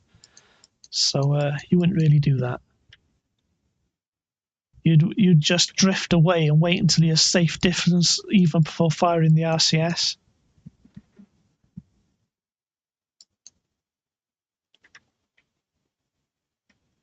Considering it's just a fuel tank in orbit, we've just added bits to it. It looks quite good, doesn't it? Looks like not quite good for a space station.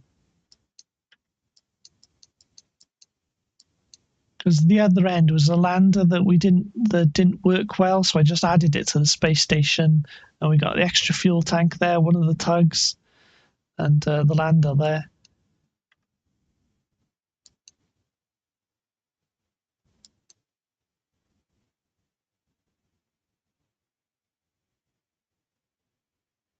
I called it Cafe Alpha.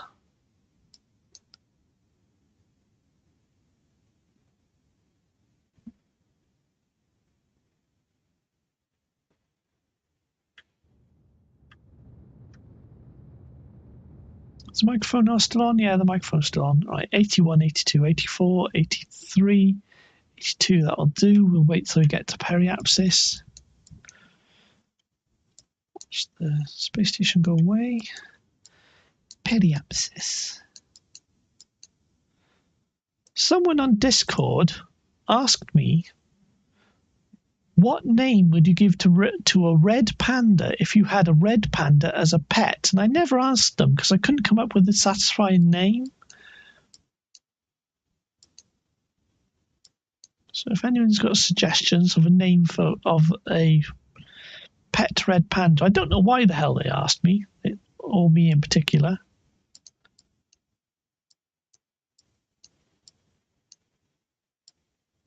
Like red, Akka makes me think Akka-chan, because like I call my cat Baby and she answers to Baby, so I thought Akka-chan, which translates to baby, and it also translates to red child. I thought that would be a name for a red panda because you got red in it.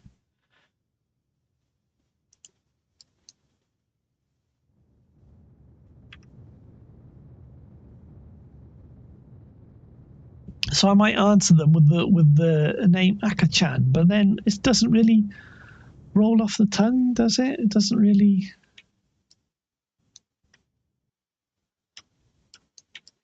No, it's not something you'd say, Akka-chan.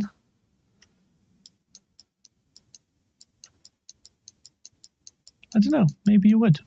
Maybe it would work.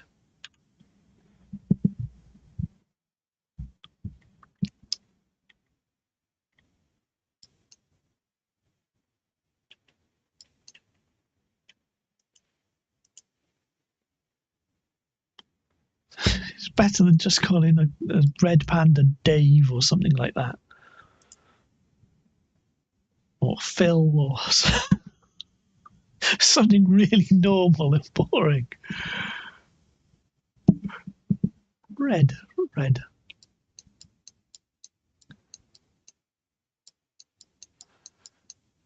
Okay. Right, do a deorbit. Right, F5, then do the deorbit burn.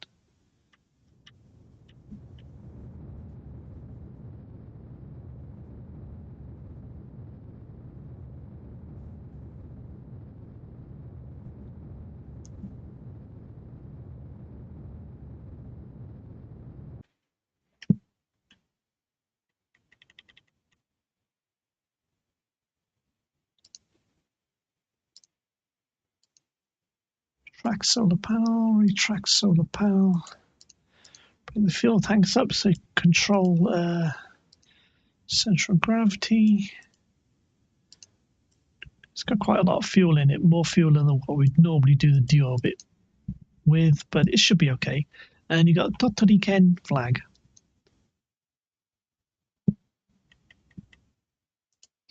Totoriken. Wow, it's been a long time since I've been to Totori. It's been 6 years, 6.5 years. Wow. Not quite 6.5 years, 6 years. Just seems too long ago. Yeah, that flag is a place. Totori. That was a hell of a day out going to Totori.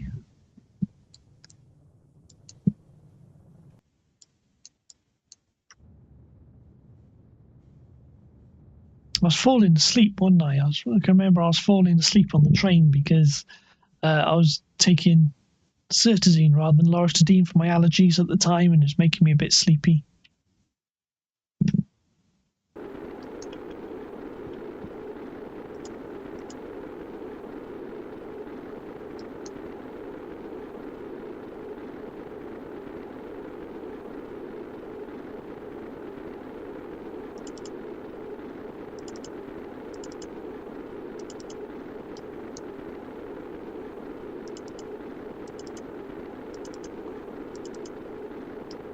So annoying.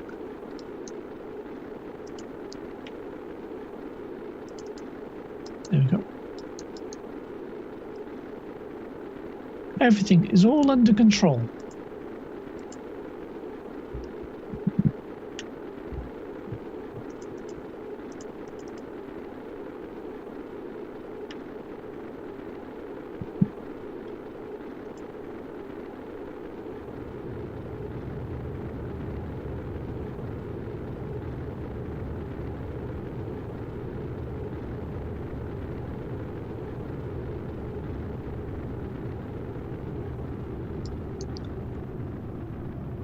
Perfectly fine. We're all under control. See, the Kerbals are happy.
See, said we had it under control. It's easy.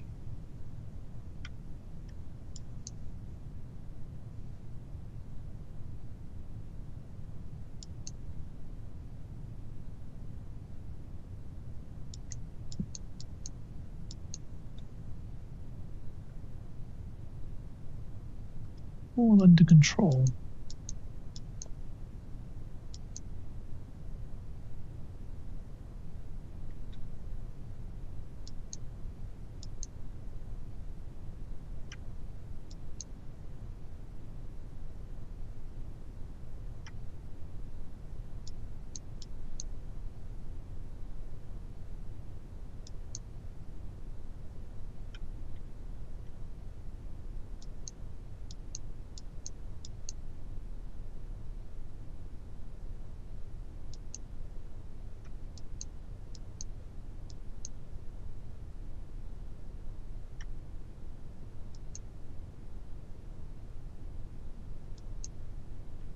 Terrain. Terrain. Pull up. Pull up. Pull up. Pull up. It's fine. It's fine. It's a bit paranoid.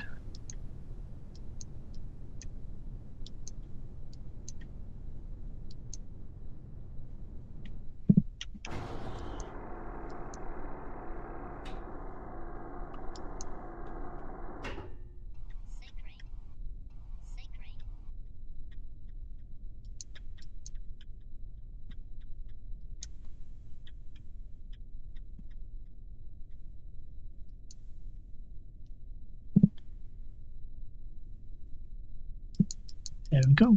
Easy.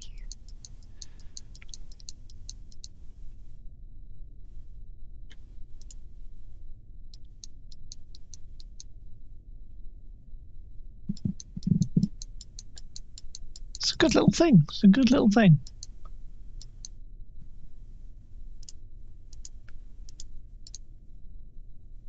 Full stop.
Okay, I'm just queuing up something else to listen to since chat's gone to nothing, so I'm just going to queue up something to listen to. Gotta find save to watch later.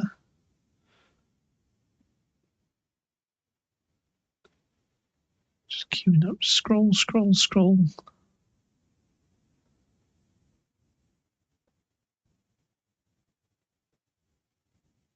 Scroll, scroll, scroll. Looking for something to listen to. There's Gary Blue streaming yesterday. I got seen his stream just go past.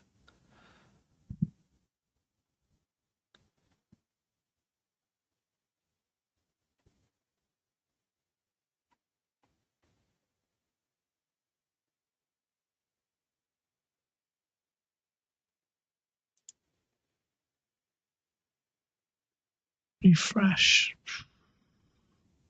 It's almost as if YouTube just forgets everything I've been watching over the last 12, 13 years.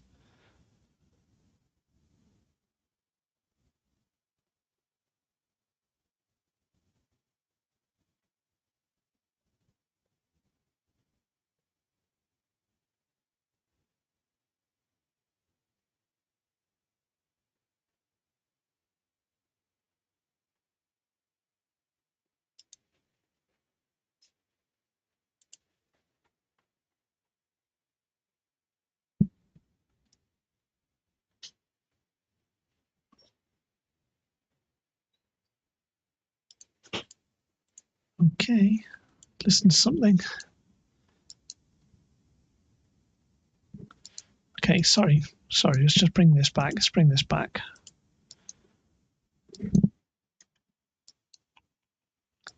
Right, we do a deorbit burn here. 80 by 93, we should be okay. 87. Could do the deorbit burn a bit early. F5.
Oh, great.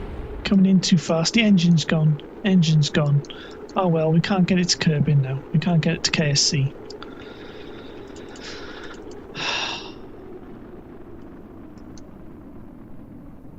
Alright, see, just coming in. Should have lowered the orbit. We should have lowered the orbit. 87. We came back from 87. That was just too far.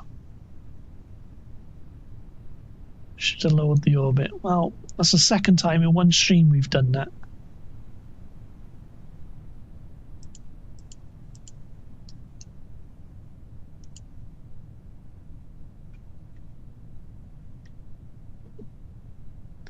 It's not good.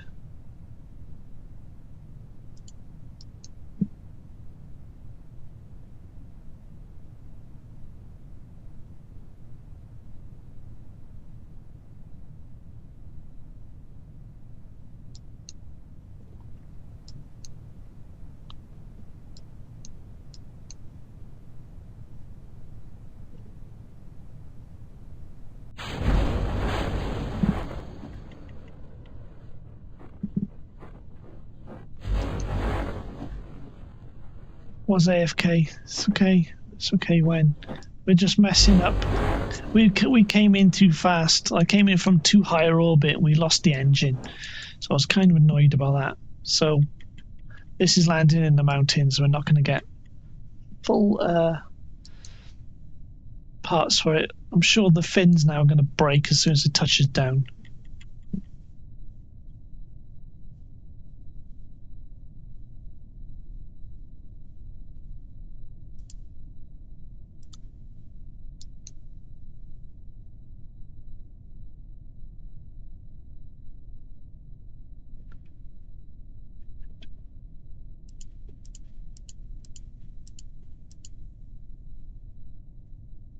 Oh, one broke off.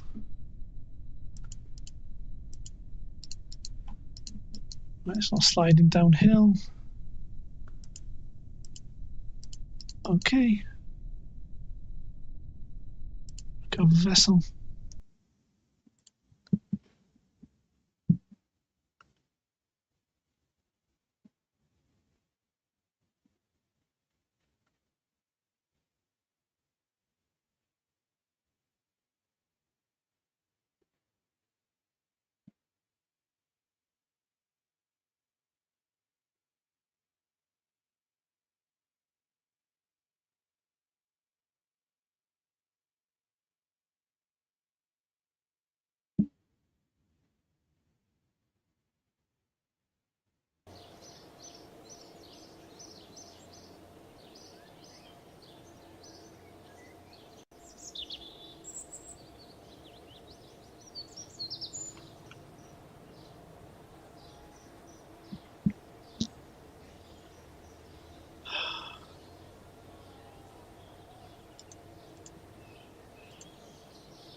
All right, so do this time we're going to lower the. We don't have a lot of fuel in this anyway, so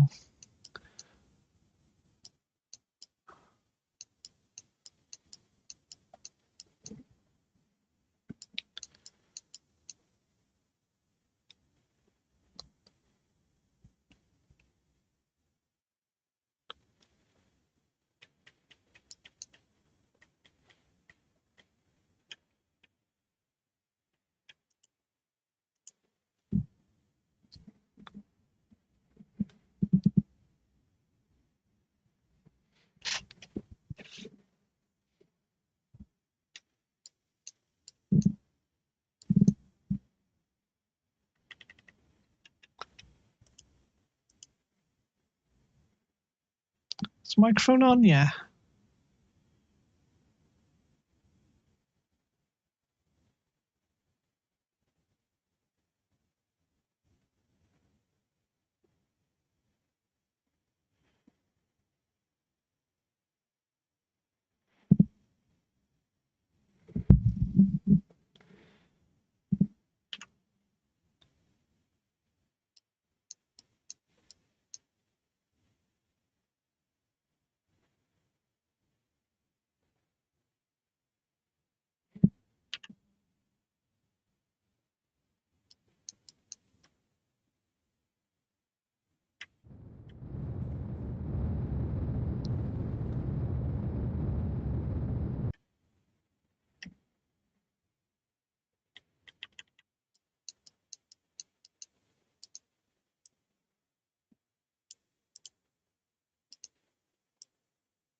Okay, I'm gonna eat. I'm gonna eat a little more now, so I'm gonna mute.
Yeah, re-entry. Yeah, when I forget that you're it's morning over there, because I mean the time here is 3:16 in the morning. So we're out of fuel now.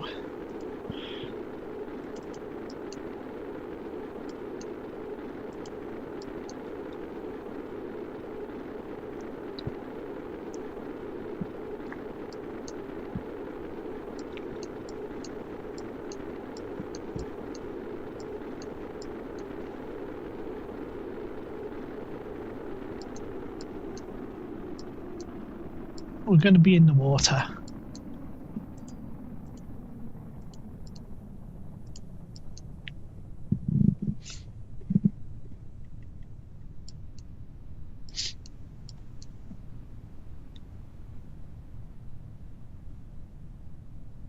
What have you heard about transistors? When you say transistor, I think you're thinking of another game that I play. Is called Shapes. They're really cool tools. Yeah, on a small scale.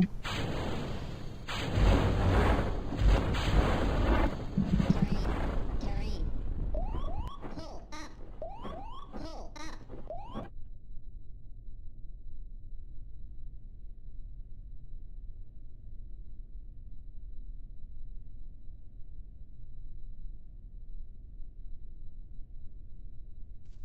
Yeah, there's transistors and basic electronics modelled in another game I play called Shapes, and I haven't got the sequel Shapes 2.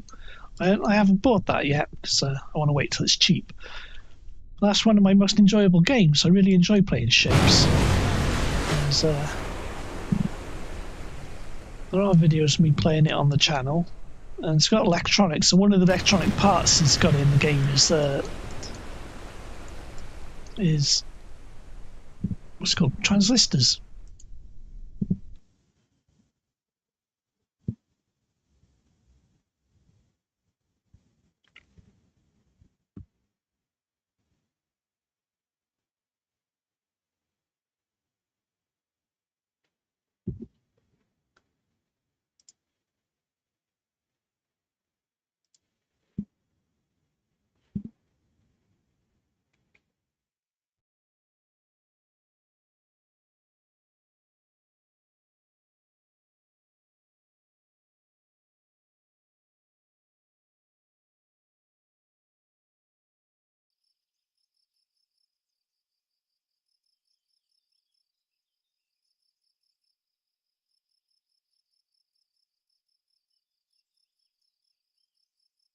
Yeah, Lucas has played Shapes too.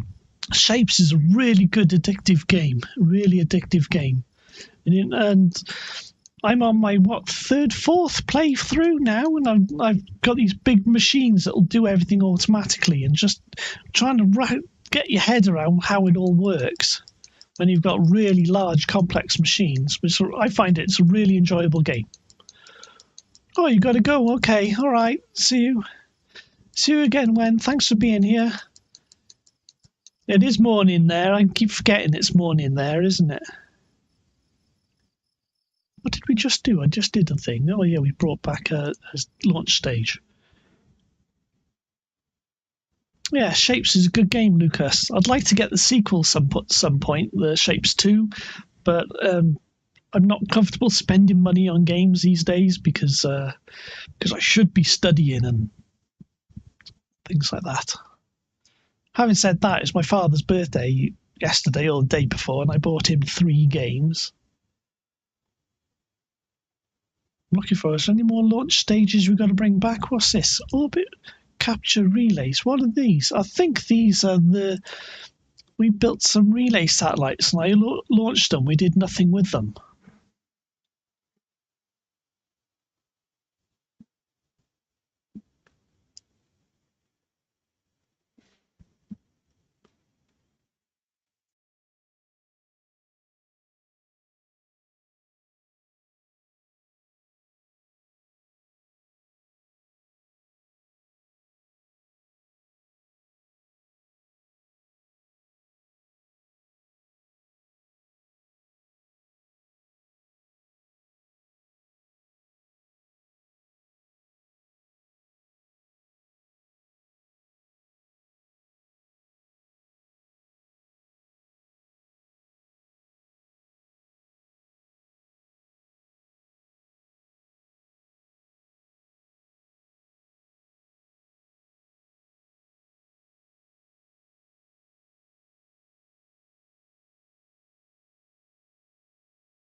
Okay, this is one of our satellites that are not very that I was working on. I had an idea to try and improve our communication network with communication satellites, but this doesn't seem to be working very well, does it? It just spins out of control, does it? Put a little bit of throttle in it. Because I don't know what to do. If we can just get it away from here and show that it's just a useful. So if we stick it out here.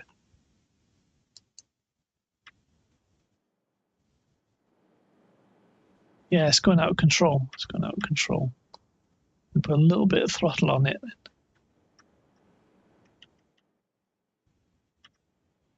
Because it's only got the control wheels, the very weak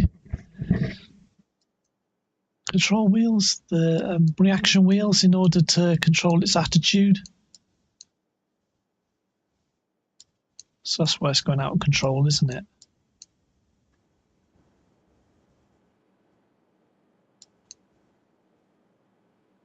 Yeah, it's going out of control now.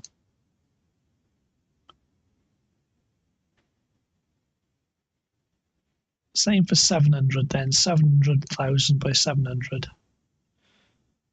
If we try and get the other one out there, because there's 2 of them, I'll at least improve communication a little bit.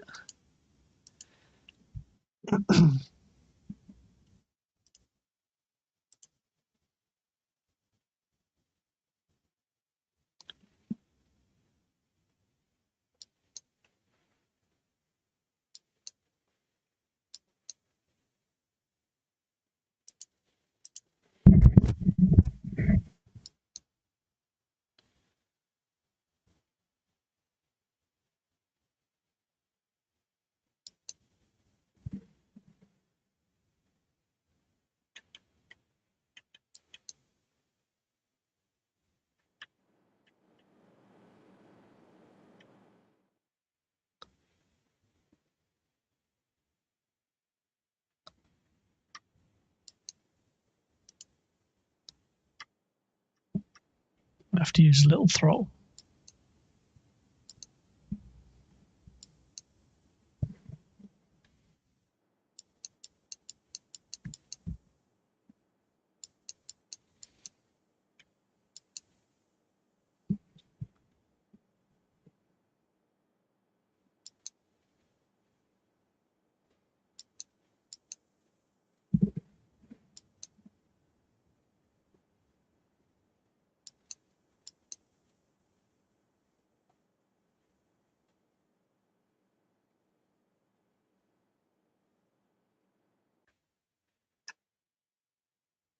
All right, I'll do. Is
the microphone still on? Yeah.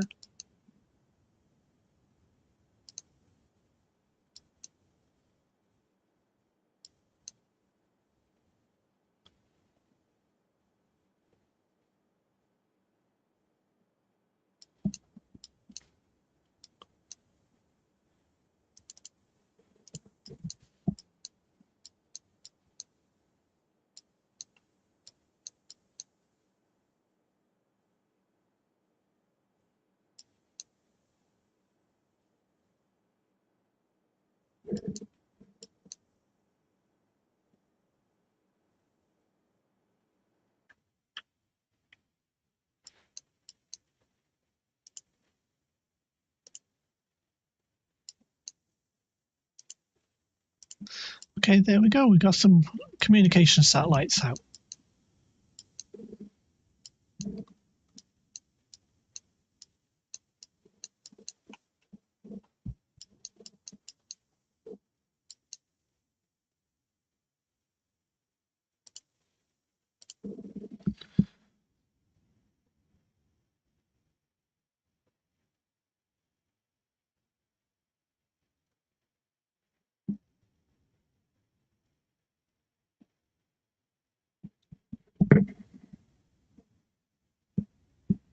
Don't know what the hell we're going to do with this. Why did I even launch this? Turns out we don't need it anymore.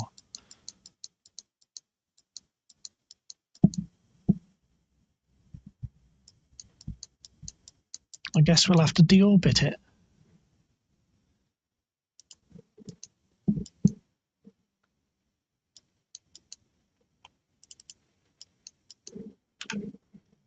Let's deorbit it.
What does this do?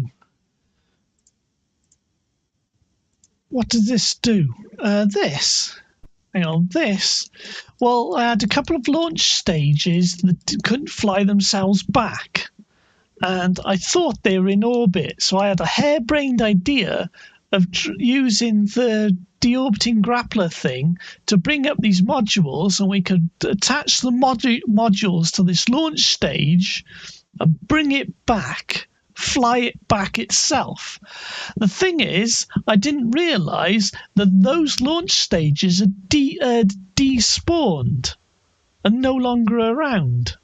So I launched this thing. I launched these wings to attach to it, and now they're not doing anything. So I'm just bringing them back at the moment because it was a wasted launch. It was just a silly idea to try and attach these to some stages which I had in orbit that couldn't fly themselves back, and then fly it back. But then I've also got another harebrained idea of bringing an asteroid into low Kerbin orbit and attaching wings like it, and then flying an asteroid. Sorry, just the idea of that, flying an asteroid back to the surface by attaching wings and stuff to it. So that's something we could do in future, but at the moment this isn't doing anything in orbit, so I'm just deorbiting it because we got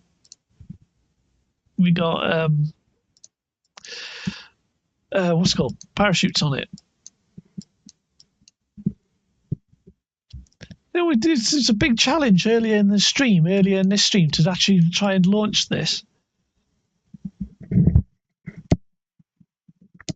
I mean, we could leave it in orbit, but I got so much stuff in orbit just hanging around doing nothing. So it's a good idea, something to keep in mind for the future, though. So I'm just going to deorbit it right now. We could fly an asteroid back. I mean, I do have an asteroid out here in orbit somewhere. Where is it? It's out here somewhere. I think it's there. Iron Explorer. No, it's there. No. Where is it? It's here somewhere. Asteroid miner. I don't know. Maybe we could use that, do something like Christmas time where it's special. We can try and bring a asteroid back. But I need another asteroid really, because the asteroid we got,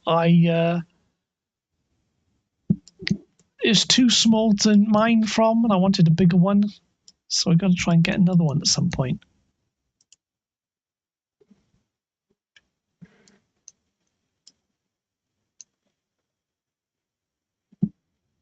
Where is it? Where is it? Asteroid mine. If we switch to there.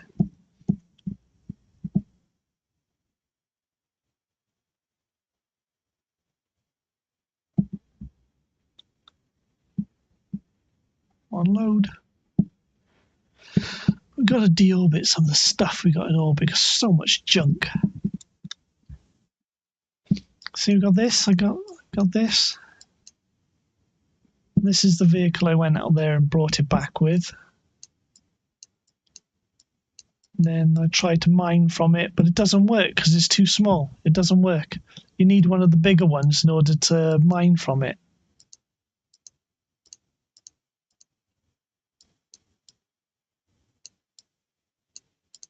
It's got fuel aboard.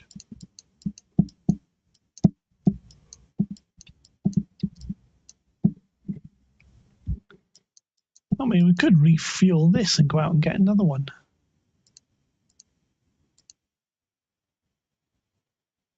That's something for another time anyway. It's something for another time.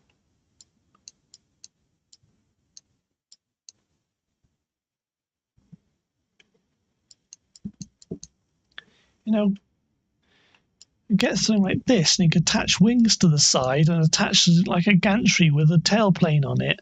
Attach wings to the side, and on the front we could stick a control probe core facing the other way. And could try and fly an asteroid back.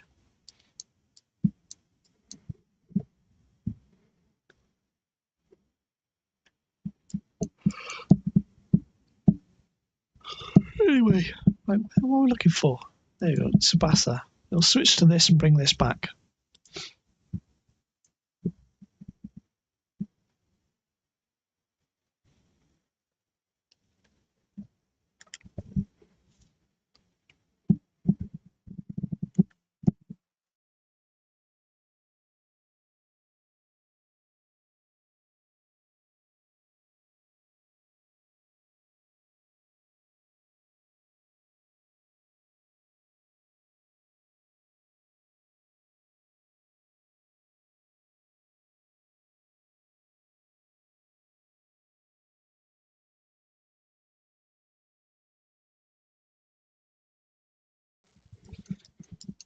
Okay, I was just blowing my nose. Right, what are we? 81 by 81, that'll do. F5.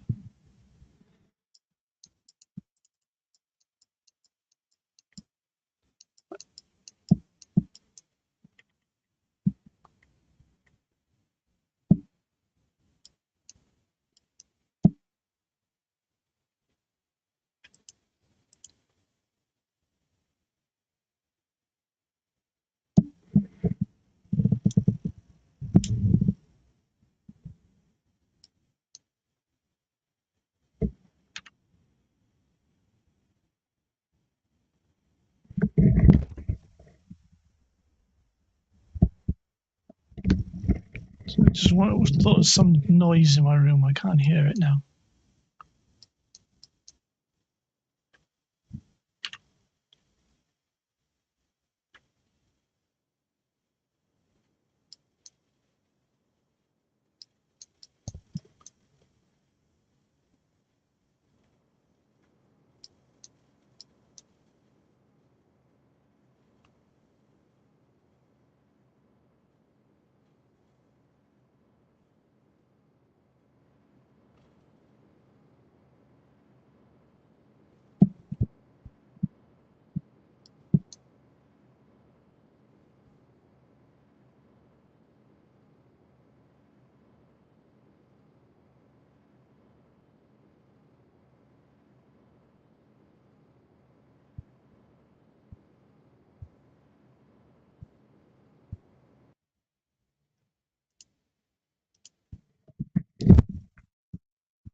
Oh, ah.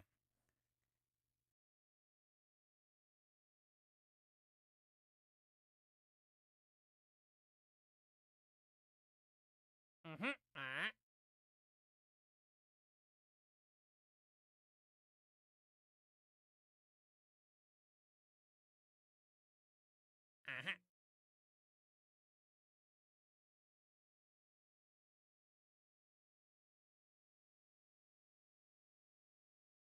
Uh-huh.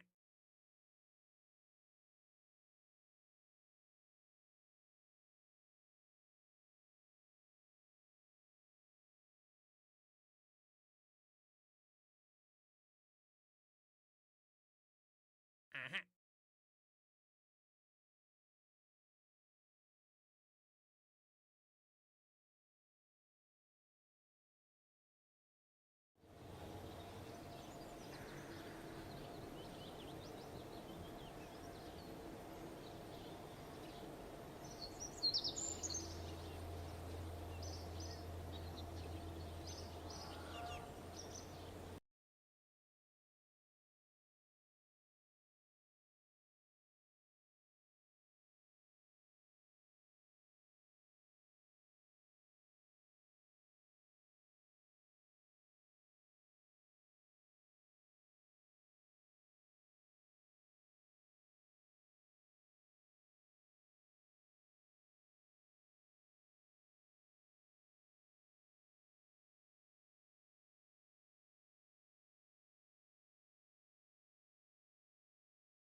Right, there's a cat behind me meowing, so I'm going to have to see what she wants. It's just, she's out of Licky Licks as well.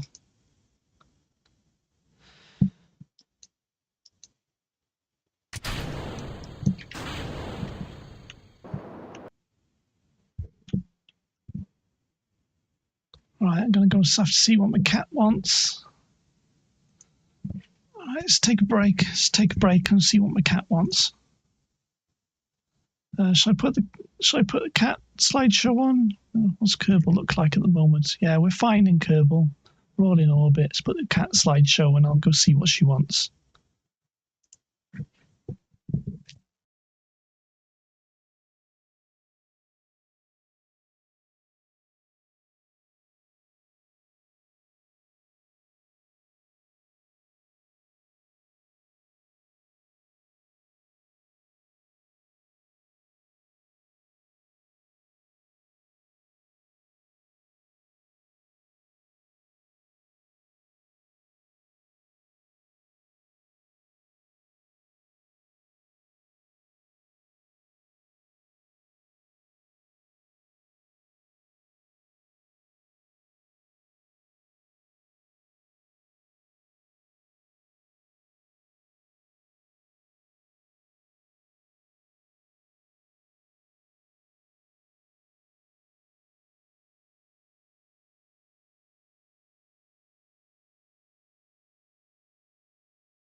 Okay, I'm back.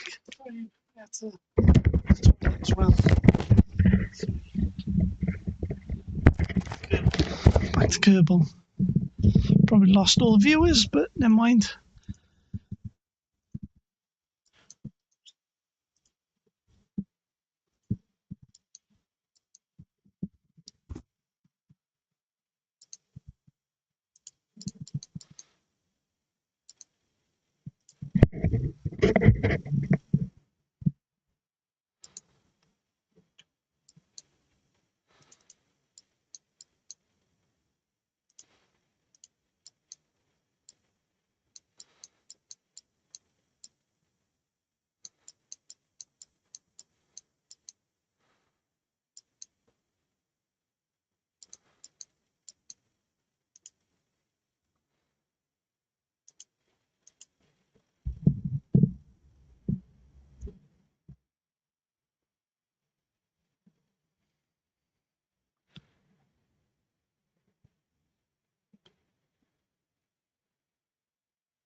It's so frustrating.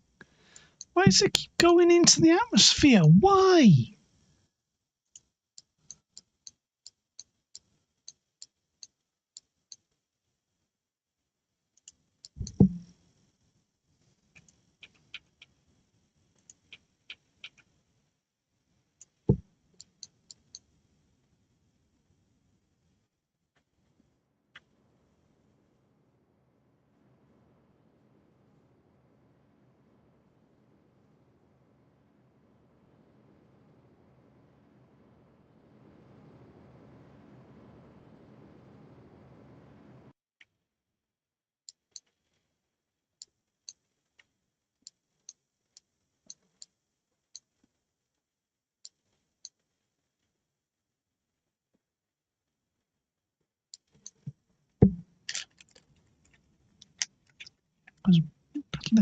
Let me have my last fig roll.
Okay.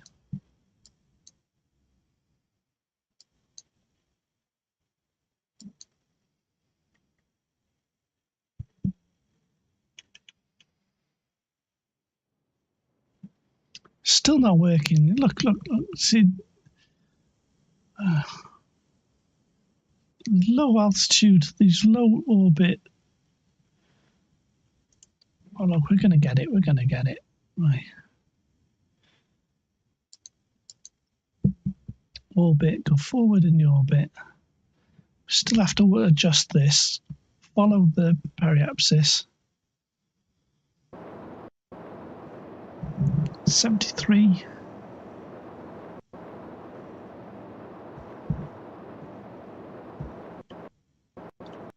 There you go.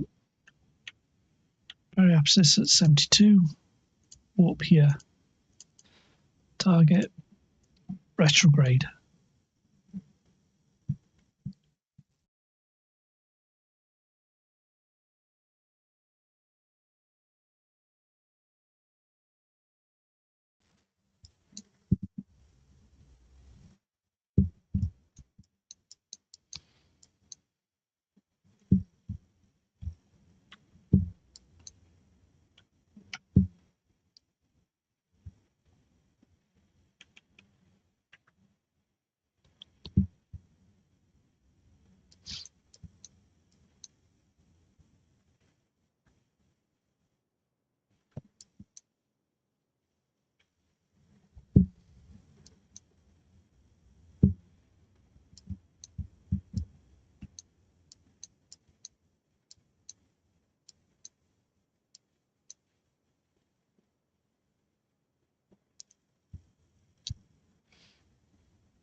Scratch, scratch.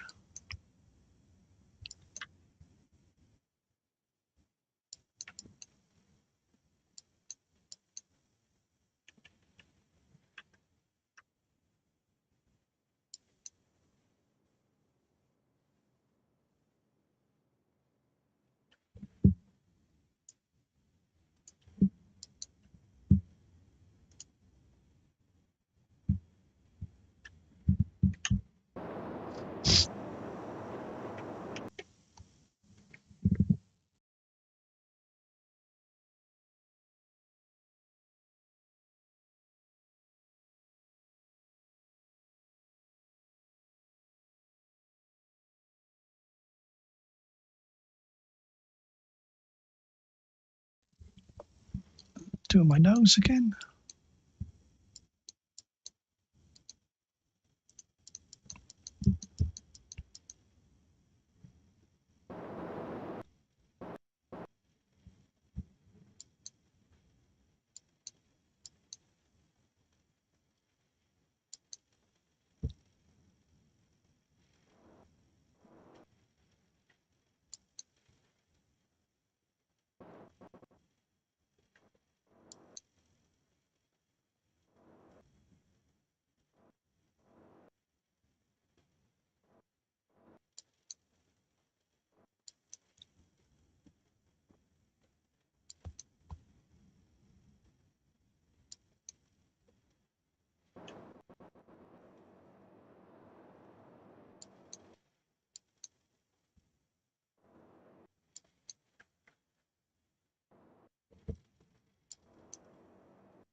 Unintended.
We're not building money fast enough, are we?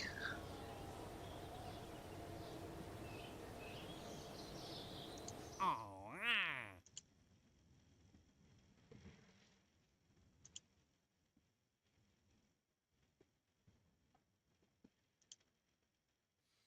Eh.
I forgot the tourist.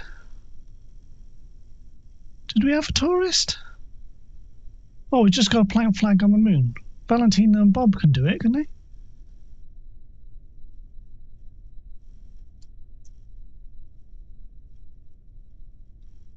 Yeah, okay. They can go. Actually, I want to bring some inexperienced Kerbals.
Hello, Cryptic. Hang on.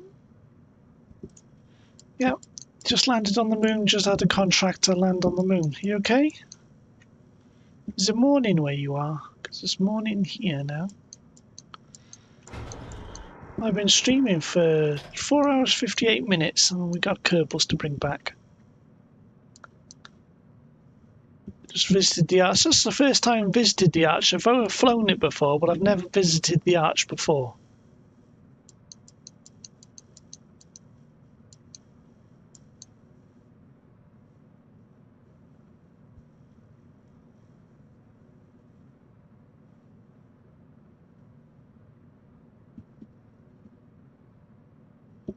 Microphone on? Yeah, the microphone's on. I'm a bit tired. I'm a bit lethargic at the moment. Yeah, I've been streaming for 9:46 p.m. Oh, 9:46 p.m. Okay, right. 9:46 p.m. Oh, what's it here? What's the time? Where's my phone?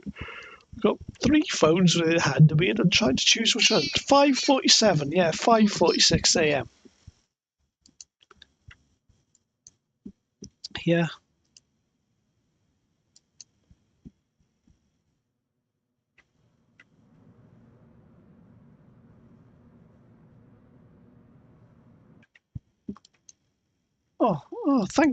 Thank you, Nick. Nick Designs. Thank you for watching. Yeah. You know, this save is like 12 years old. And yeah, it's the first time I've visited the Arch. Like I said, I've flown over it because I've done far more on Minmus than we have on the moon.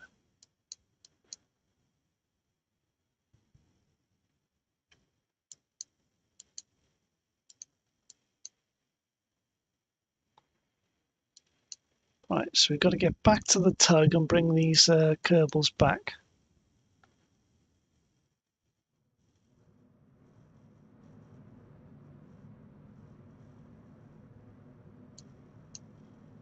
What's the inclination difference? We've got a little bit of inclination.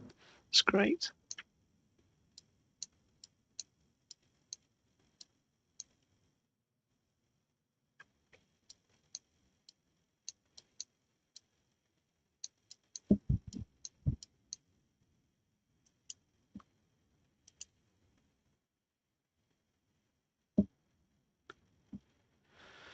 I've recently gotten really good at rendezvousing recently. Yeah, it's good when you start mastering rendezvous. Was there any one particular part that really felt once you mastered it and then suddenly you can do it? Because I know with me it was getting the inclinations right. So I used to try and rendezvous with ignoring inclination. And in fact, I was so proud of my first rendezvous in orbit. The two original spacecraft I've still got in orbit of Kerbin because I just have. I was so proud of doing my first rendezvous, the first docking, that I just kept them. I just kept them in orbit of Kerbin.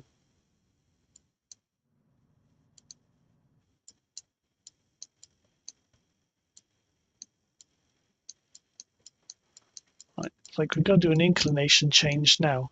So we save fuel by doing the inclination change closest to apoapsis, which in this case is this one, which is, and it's 2.4 degrees. Descending node, set that to ascending.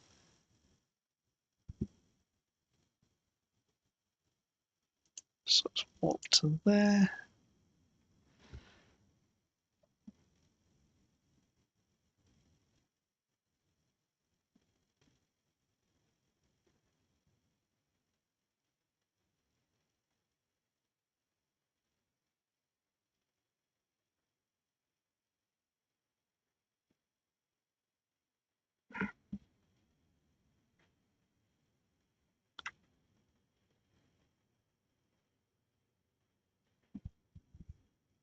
Yeah, I've been rendezvousing within 300 meters recently. So that's enough for a docking. Do you get to dock? Have you actually docked as well? So pretty close, yeah. So that's well within. arranged to do a docking.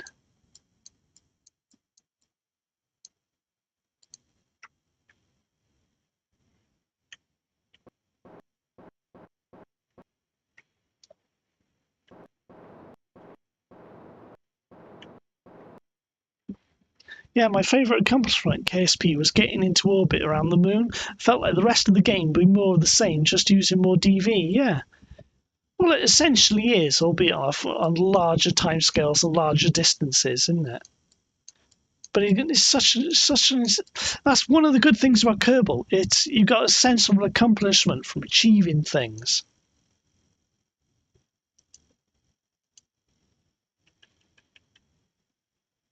I haven't docked, but I've done EVA transfers. Well, it's essentially docking, isn't it? EVA transfer. And docking's the next step. Docking would be easy to you. Honestly, docking would be easy to you. Just doing the rendezvous is probably harder than the docking.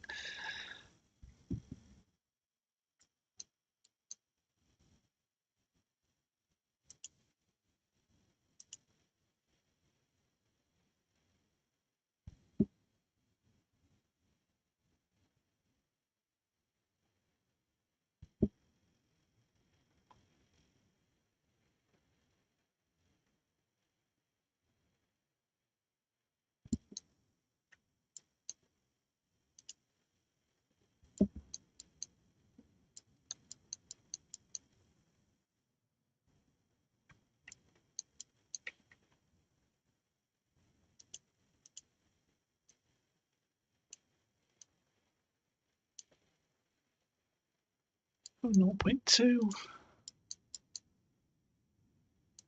Warp to next maneuver.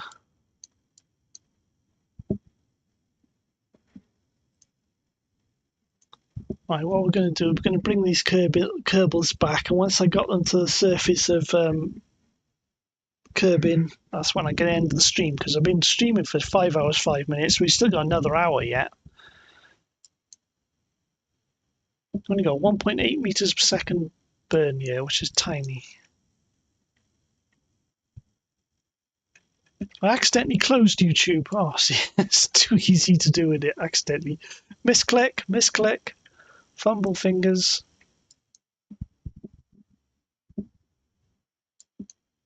Oh, the amount of fumble fingers I've had on the phones. Yeah. Desktop not so much. Right, 0.2. So our next orbit will be 0.2 kilometers away, which is 200 meters. Press F5. Right, so we're going to do warp to here, set our attitude relative to target, retrograde relative to target. And then we'll go past. Where's our target? We should be able to see our target. Where is it relative to us? Probably up or down? Where's our target? I can't see it.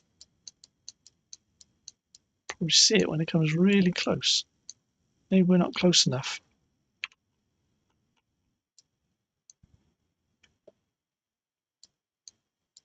Oh, it's over there, is it?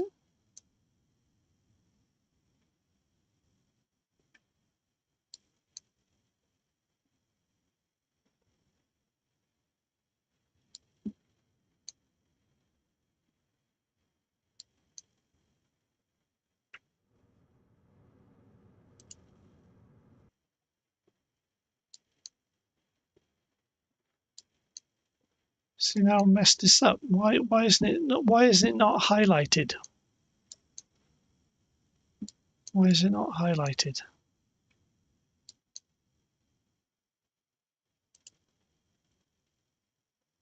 I wish there'll be an arrow or something to guide our eyes to the target. Yeah. That is meant to be highlighted. It's meant to be highlighted, but the Kerbal has been running for 5 hours. I know problems do occur with it's been running for a while. It's like aim camera.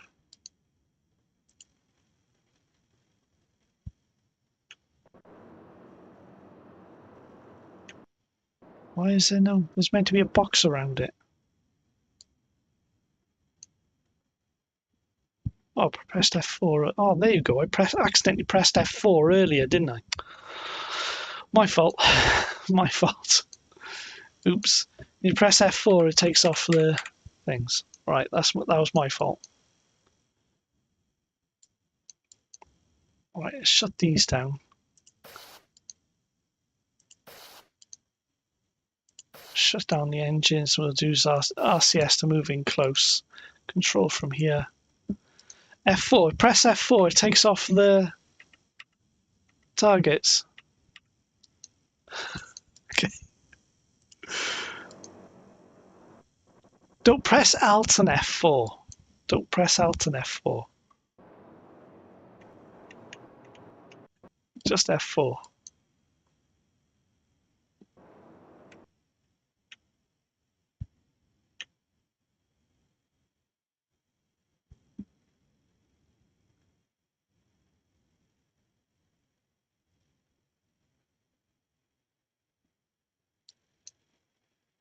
No, no, no, no, no.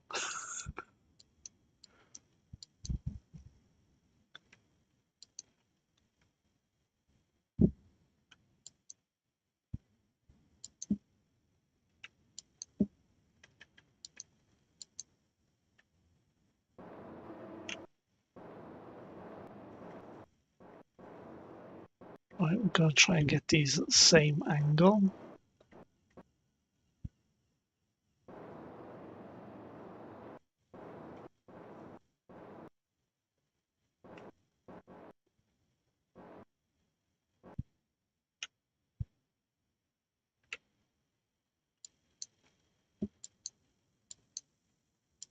I make sure.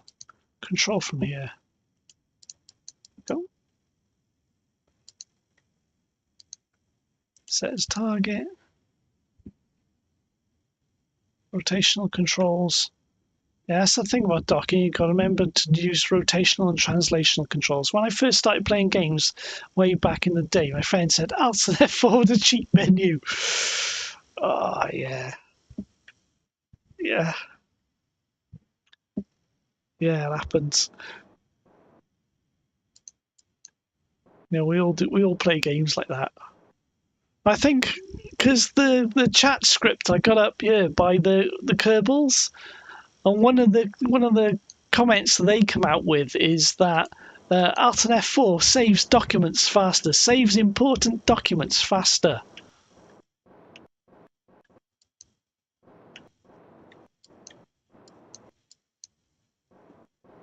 Because the quotes that appear is just a large text file. It just pulls them from a large text file, and that's one of the quotes in there.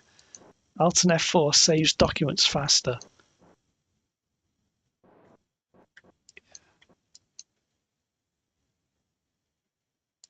The key press Alt and F4 has been around a long time because we used to do that in school, and we had a Windows version 1 on the 88.6 network when I was in school.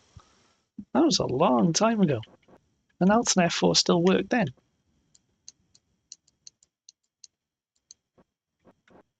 Such a revelation when the 386s were put in, and oh wow, we got machines running at 25 megahertz.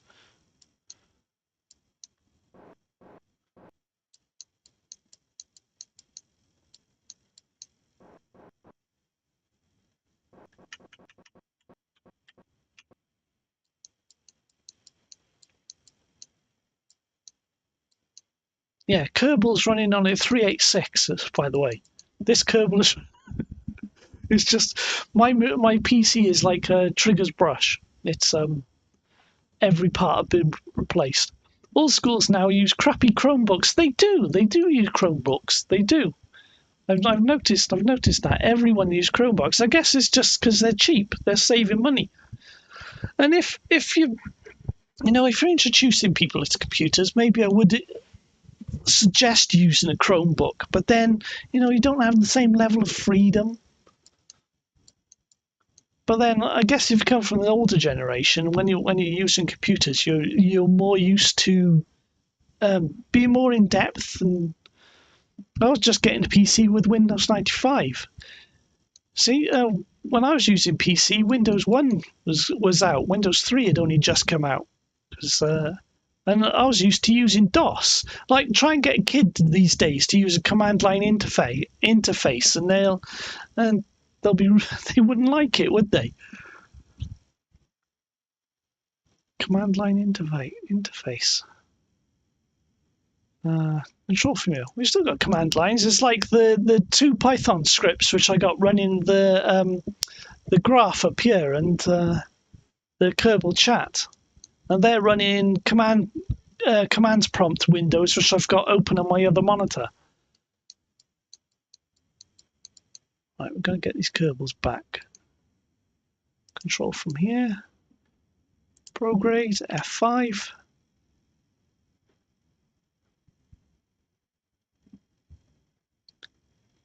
Yeah, in the US, I've noticed this American schools has the Chromebooks. It is American schools with the Chromebooks.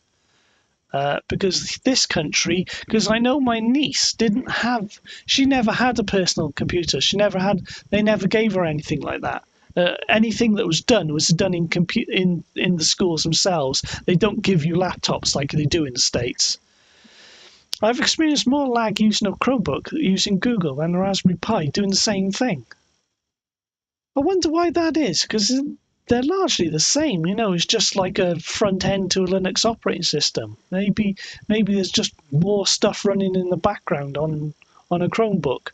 Well, a Chromebook, is essentially a face, isn't it? Like an interface to Google's infrastructure. Oh, you're gonna have to head out. Oh, right, yeah, it is morning there. Okay, thanks for being here, Nick. Thanks for joining in. Thanks for a quick chat. Yeah, I'm not going to be on for much longer because I've been streaming for 5 hours 15 minutes, and I just want to get these Kerbals back home, and then I'm going to be ending the stream then because I'm a bit tired. Yeah, it's six in the morning right now. Right. It's nice to have a new chatter. It's nice to have a new person chatting. Thanks for staying here, Cryptic. Right, what are we doing? What are we doing now? We're bringing these Kerbals back home. Right. Where's Kerbal? Where's Kerbin? Right. So if we do add maneuver, set that for an orbit in the future so it doesn't mess up a current orbit. Stretch that out, and then right-click on the periapsis, and then we can see how low we can get that periapsis. That's 6, 5, 9, 8, 7, 5, can't see it, 3, 2, 1, 0.7, 0.7, there you go, 0.764. That's the lowest I think it goes. F5. Scratch, and then warp to next maneuver.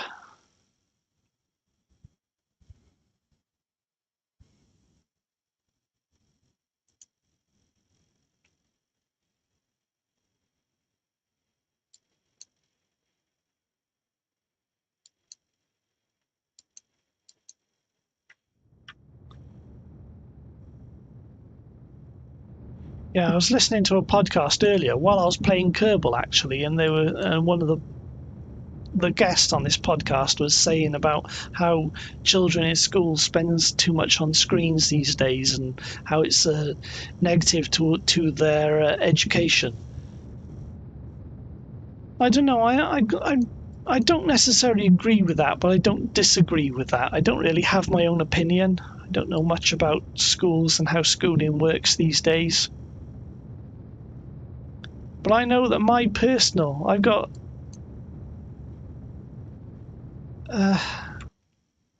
like when I was in primary school, they only had 2 computers in the whole school when I was in primary school, and I never got to use them because I was the poorest kid, because the sort of school I went to, only the wealthier, most strongest students got to use the computers. But it wasn't until my last year of school and the only male teacher I had in the school, I talked to him. He was the only teacher actually sat down and talked to me. Being the little ASD, I'm the quiet ASD one from the poor background. And I talked to him, and I said about computers, how I'd like to use computers. And then what he did, he gave up his lunch hour, and then he sat down with me in the last year of primary school, and he showed me the computer and showed me, it was a BBC Micro it was, and he showed me how to use it on his own. And that always stuck with me. One teacher went out of his way to show me the computer. And it tears me up now. It's like, yeah, one person. So teachers can have a really big impact.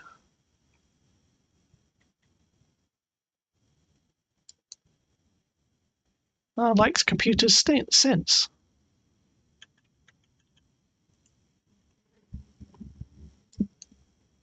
I never got to use computers, never got to use them in lessons, never got to use them in class times because there's only 2 in the whole school. There was a software a large percent of school districts in the US used, and it got hacked and had tons of student data for ransom. That wouldn't have happened on the BBC Micro, I know. How the hell does that happen? Well, there's everything connected these days. That's the thing with Chromebooks, isn't it? Because Chromebooks are constantly connected to the internet because they need at least I think so. I've never used a Chromebook. Have the Google architecture to run, but then I've got 3 Android phones on my desk right now. Now they're essentially the same thing, aren't they?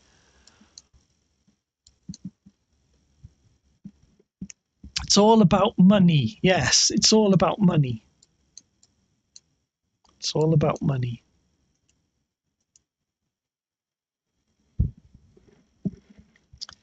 Yeah, I wonder if any of the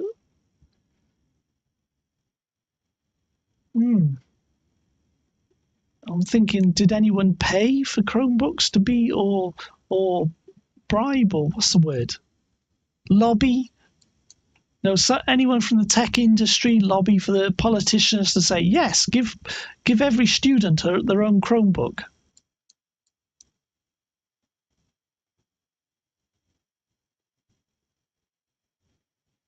But I guess it's all about money. Because Chromebooks, I assume, are just as locked down as like Android phones. Because I'm still not 100% sure about Android phones. I mean, although I've been using them for years, and I've got one in my hand. It's like there's 2 partitions on the hard drive. You've got the operating system and the file partitioned, where you've got your own personal files, and you can't access one from the other. I guess that's a way to make it more reliable, but then you don't necessarily know what's happening on the other part of the partition.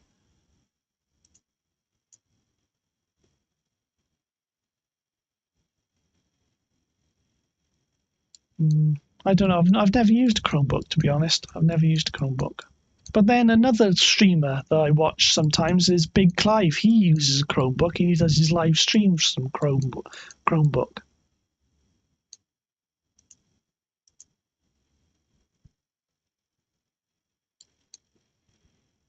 A lot of school districts here do contracts for all their materials.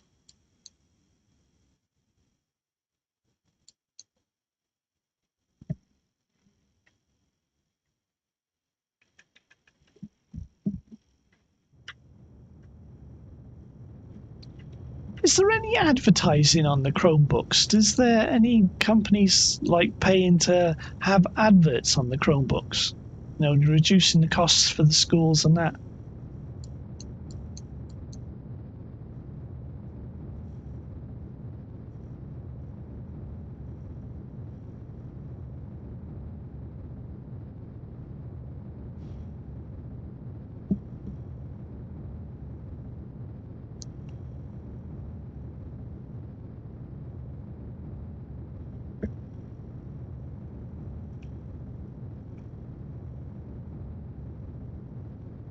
No ads from my experience, okay.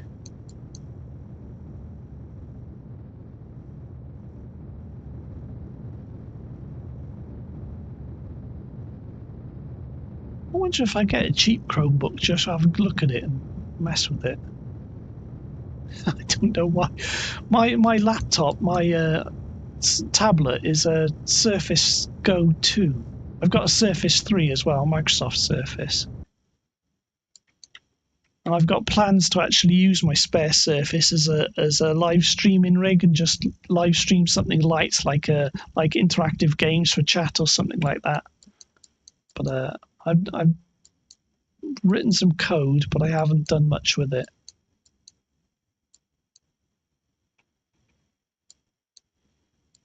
Right, what are we doing now?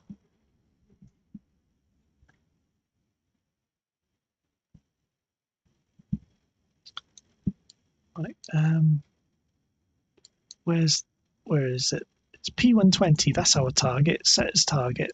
Right. It's descending node, so we send ascending. We might have to do another inclination burn because we're going to be moving closer to it. I use a framework 13. Oh, framework. Nice. Framework. That's the one that's modular, isn't it? Framework, the one you can take apart and just swap modules out. That's a really cool machine. A bit more expensive if I recall, but it's worth it because you can swap bits out. So a 13 is a smaller, and they got like a larger, like a 15, 16 inch or something like that. Well, I think 13 is small because that sounds like a really nice machine. Because I looked them up, must have been like 2 years ago or something like that. I looked for it, framework up.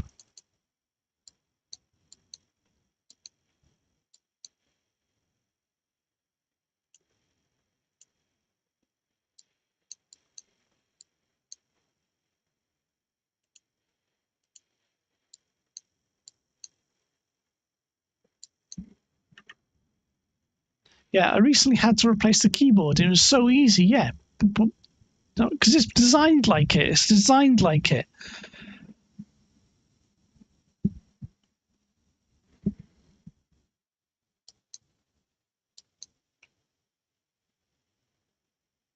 Yeah, I wouldn't mind something like that. Because if I get into college, the third year, because I've applied for university now, and the third year of my university course, which I've applied for, is overseas, and something like a framework laptop would be perfect, so I could take it overseas and do stuff with it. Because playing games and editing and stuff it's going to be terrible on the Surface Go. They have a larger version called the 16. It has a replaceable GPU. Yeah, even a replaceable GPU. And how many proprietary parts are there? Because I think the little modules on the side are just USB-C, aren't they? So are there any proprietary parts? Is the GPU proprietary, or is it that like available from other manufacturers that you could put in there?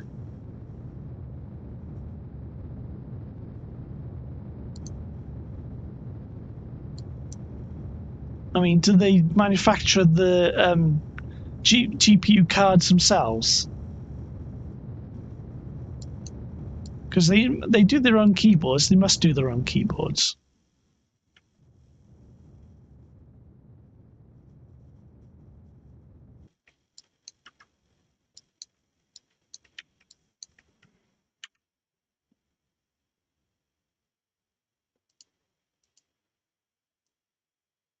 I'm tempted to look one up. I'm not going to be able to afford one, but I am tempted to look up what a framework after. I might do that before I go to bed, actually.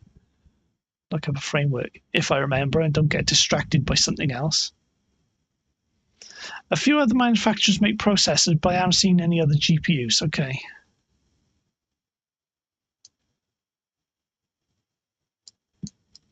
Because back in the past, like the Thunderbird and Thoroughbred days with AMD, the AMD CPU mobile chips and the desktop chips were identical with identical sockets, and you could just buy a mobile chip and throw it in your desktop. back in the day. Thoroughbred and Thunderbird. It's a long time ago now. Doesn't feel like that long ago.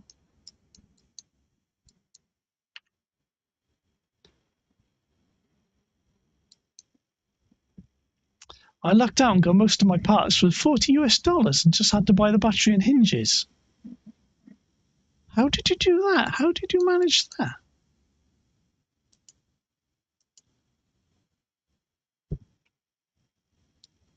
Oh, used.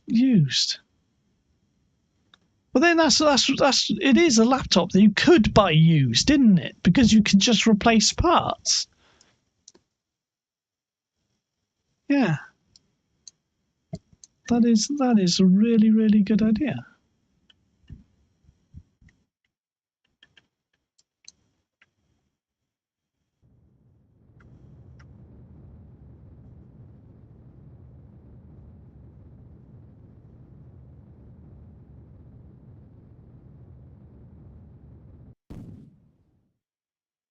Oh, we ran out of fuel. Hang on. We got a problem. I got all this fuel in here. We got to transfer it across. Not paying attention because I don't have crossfeed. I don't have crossfeed turned on for reasons. Because I've gone to the moon and found out I've got no fuel to use the lander, and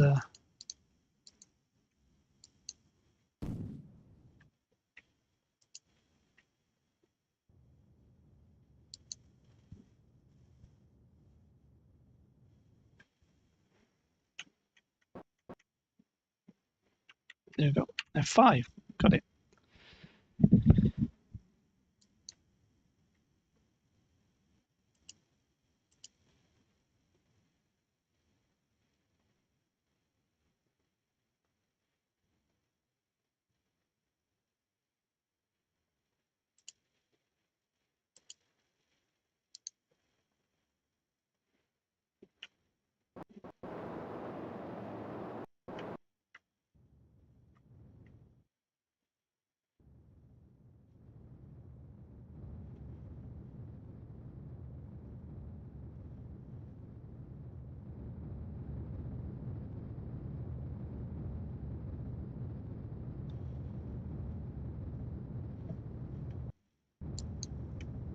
Don't understand why that moved away there.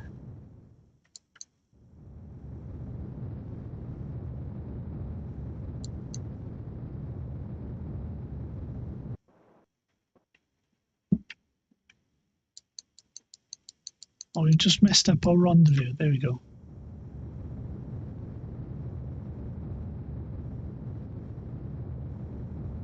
Oh, that's it, because I'm not going in the right direction. I got to set to orbit, that's why.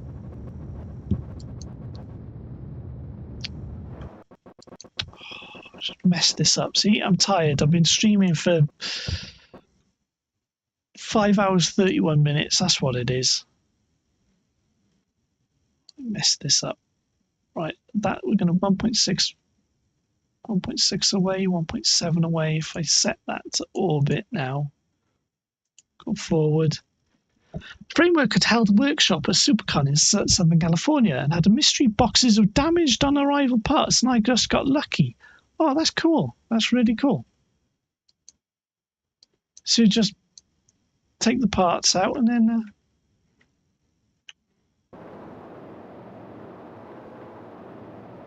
cheap parts and just replace the ones which are damaged, which aren't damaged or damaged. I mean.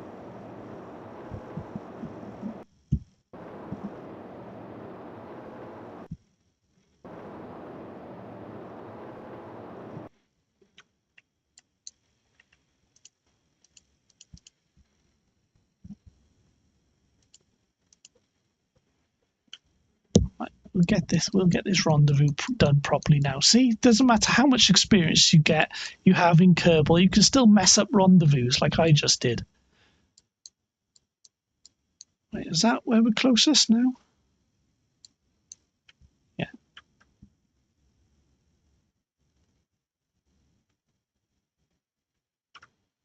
Right, there we go. Right, 0 meters per second difference, so we're not going to be moving away very fast, and we'll move to close it. That's that SSTO guy. That's a good name. Hello.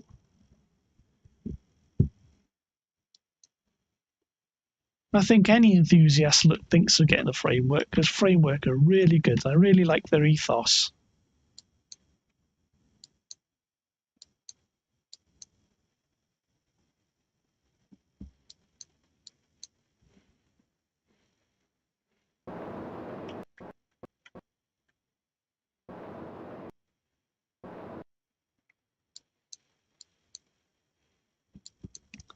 I suppose RAM prices are going to really affect us getting new machines in future, because I'd like a decent amount of RAM. Because what I'm considering, if I do go away for a year, in 2 years' time, if I get into university, although I've applied, I've sent them all the data.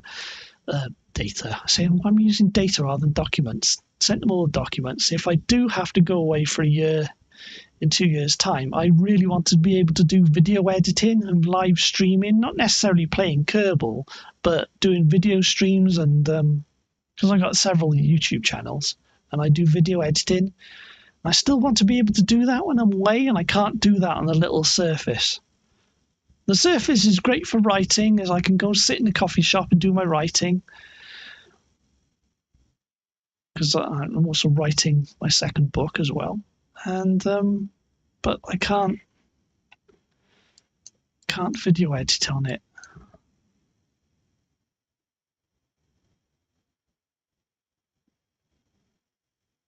RAM is the only thing stopping me from upgrading. Yeah.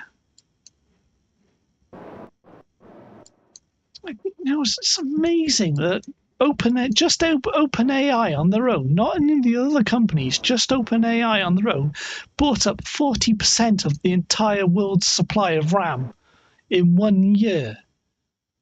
That's just insane, the amount of money that's gone into that.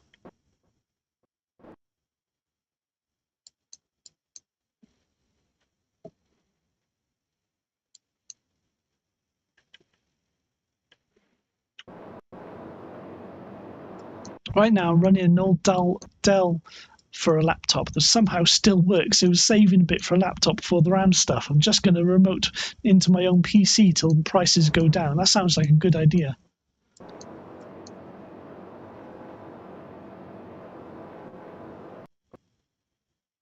If prices go down. I don't want to sound pessimistic. If prices go down.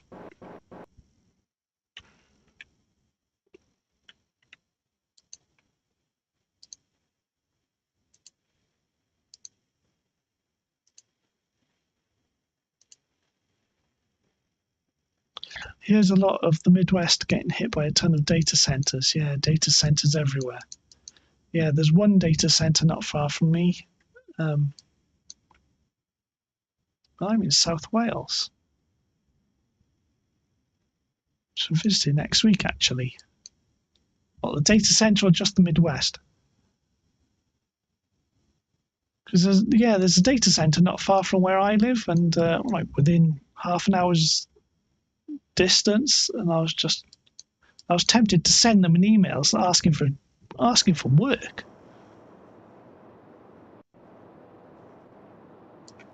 Well, I have no idea what I'd do there.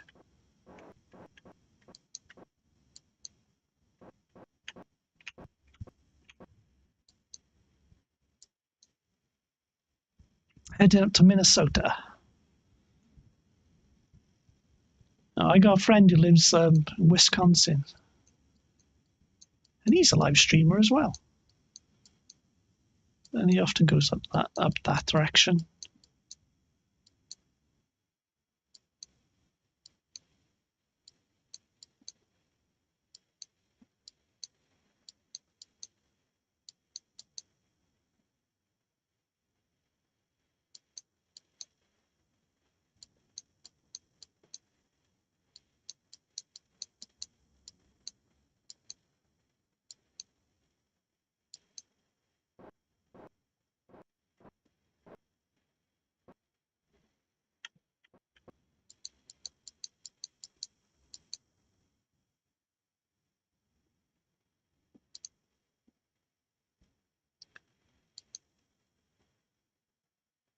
Okay, Wisconsin, the land of green bay packers and cheese.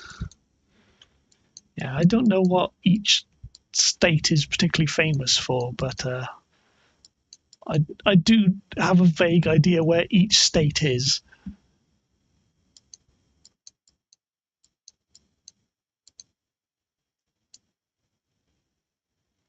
Transfer crew, transfer. We need a. Where's Valentina? Is Valentina aboard? No, Valentina's still in there. Valentina's still. So as long as you've still got a pilot in the front, that's all. Transfer, transfer there. Transfer, transfer there. Transfer. Oh yeah, one of the Kerbals has to stay. We don't have enough seats on board. One of the Kerbals has to stay up here. Oh, Bob can stay in here. So Bob's in there. Green Bay Packers are an American football team. Okay, I don't know football teams or baseball teams. Oh, I know because I'm fond of some people from. I know a few people from Philadelphia. I know they got the Eagles and the Phillies. I know them as sports teams. It's the only sports teams I know, I think. Oh, Yankees and Red Sox. I know. I've had friends who are Yankees, Red Sox fans, and criticize the Yankees. I'm in the Midwest region, a bit north of Wisconsin. It's nice to have a ton of nature stuff, but there's nearly nothing here other than remote jobs. Yeah, it seems quite rural there. Because I have looked on Google Earth, on Google Maps, really. It does seem quite rural.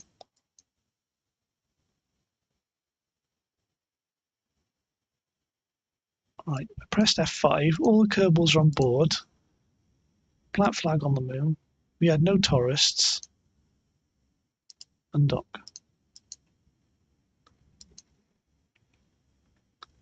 That's the ferret. This problem with this aircraft, this space plane, it always takes the name of the stuff it's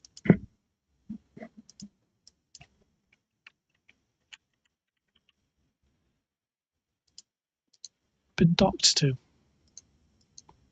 Right, control from here.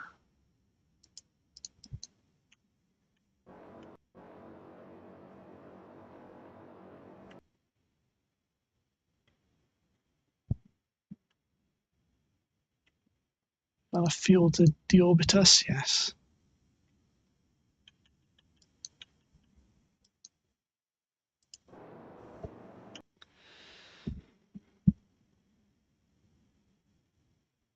Around a 2-hour drive to nearest city. There's a few more grocery stores, and yeah, it's a thing which a lot of people in this part of the world don't realise the sheer distances. I've had this conversation a number of times. It's like one of my ambitions is to drive around the states, so I've actually I've looked at the distances and looked at stuff, but a lot of people here don't realise just how far it is away. Now, the sort of distances you cover. Just how far away things are in states and how big things are, or how impressive the landscape is.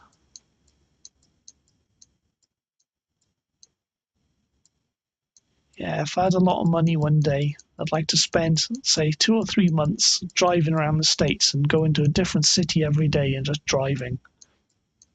I've got all sorts of points on Google Maps saying, or car parks to stop in and just take a picture and just take in the vistas.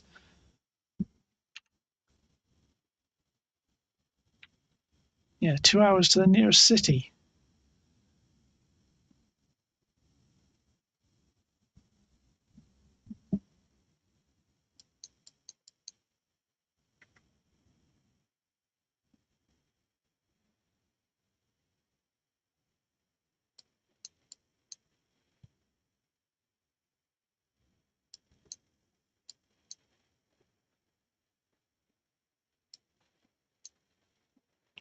Right, what are we doing? I'm waiting for my periapsis to be about 81, 82, and I do the deorbit burn from about 81, 82. Well, you can see the desert airfield. It's interesting.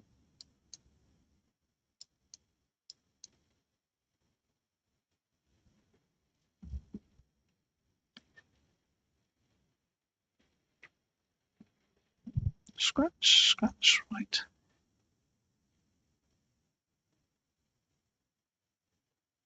There we go, that'll do. And then we'll lower the apoapsis now. Make sure we're far away, we're not going to hit that. Nope. There's periapsis. It's a bit wild the other way around. I'm planning to do a trip to Iceland for the eclipse. The whole country is roughly the size of your state. I met a guy from Pennsylvania while I was in Arizona, and he was amazed how the landscape went from super flat to mountain ranges in an instant. Yeah, the Rockies come out of nowhere, don't they?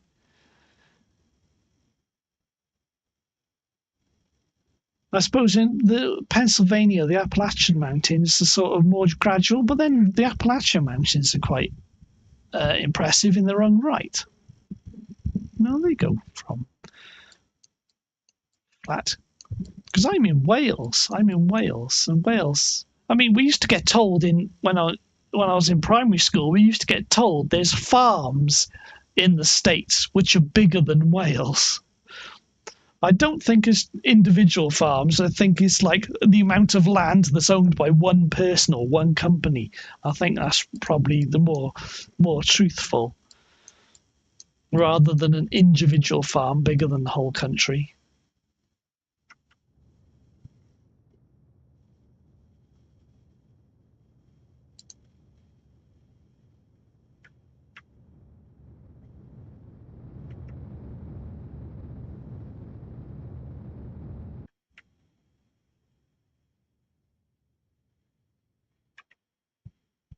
Right, 81 by 81. That's a good orbit to do a deorbit from. That's a good altitude to do a deorbit from. Okay, I do a deorbit burn by about here. F5 before doing that.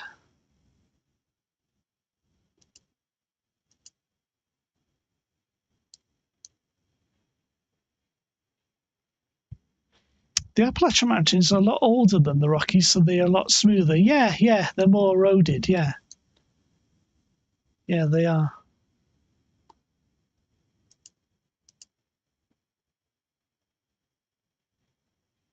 Now, I do watch Myron Cook videos. That's a good channel, actually. Myron Cook. He does geology videos in the States. And they're really, really good. Really enjoyable to watch. Myron Cook.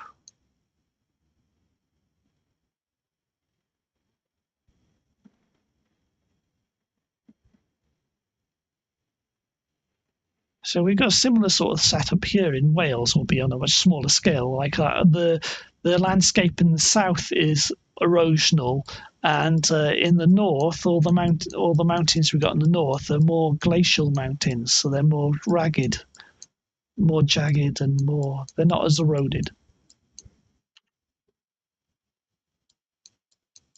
Obviously, on a much smaller scale. The Highlands used to be part of the Appalachians, yes, but the Highlands in Scotland are part of the same mountain range. And I believe parts of North Wales might be as well. The plains are really cool too. On trips we went through them, and it's just entirely flat as far as the eye can see. Yeah, lots of sky.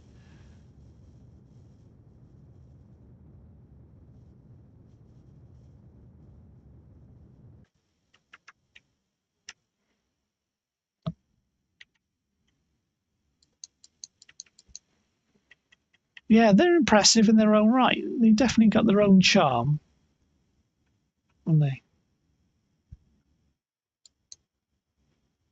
So that's another place I want to go. I want to drive to Scotland. I drive up to the Highlands and go around the north coast.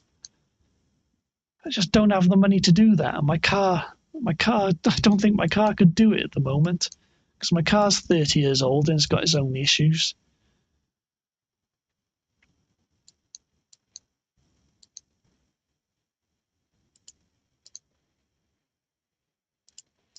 I don't have the time to spare these days either.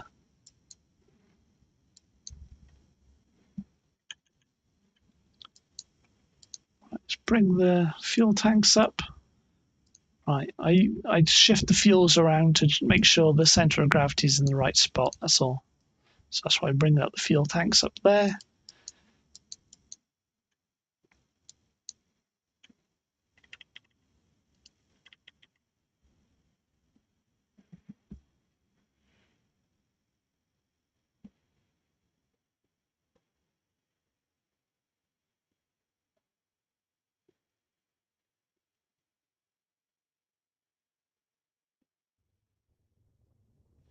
I remember taking a train ride to New Mexico, which took about 24 hours, and there weren't any tall mountains till I got to the destination.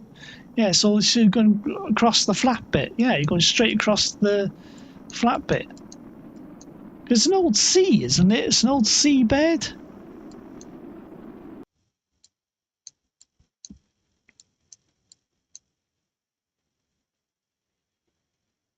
So what's that? Wisconsin, Illinois, Ohio.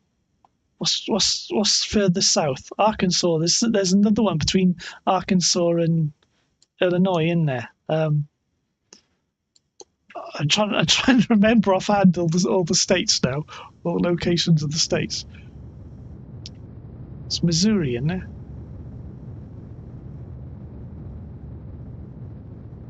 Arkansas and Louisiana at the bottom. I'm trying to remember.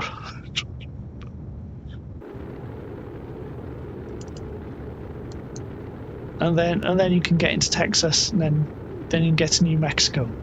So I'm just trying to picture it in my mind. What's the direction?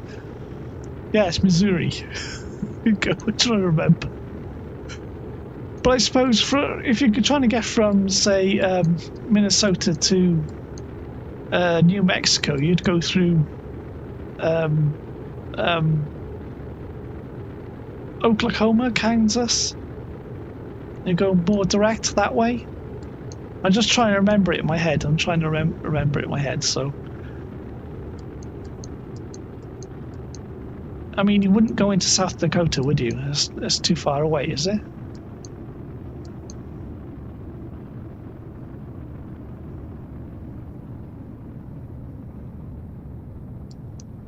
I mean, you'd bypass it. For context, I help you look at the trip from California. Sorry for the... I took the trip from California. Okay, right, from California. So you'd go through Nevada and then...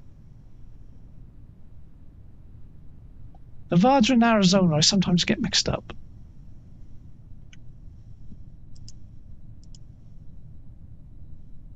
Yeah, Nevada is the one to the right of California, and Arizona is the one further down, isn't it?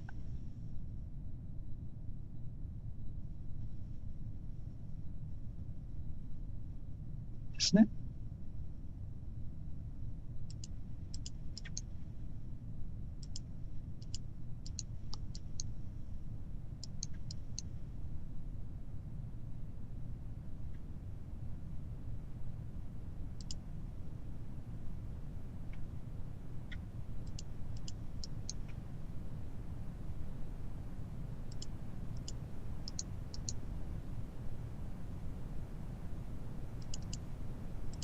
Why am I not pulling out of this?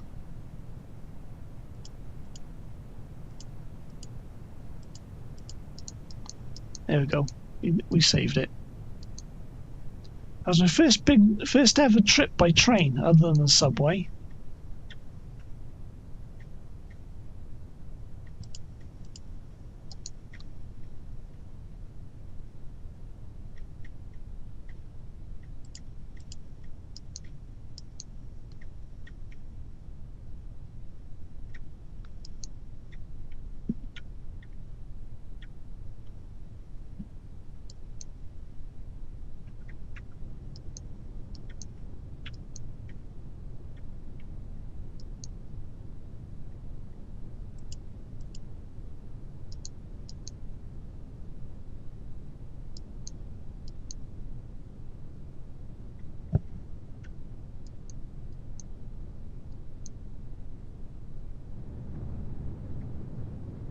I think it's better than the plane, to be honest.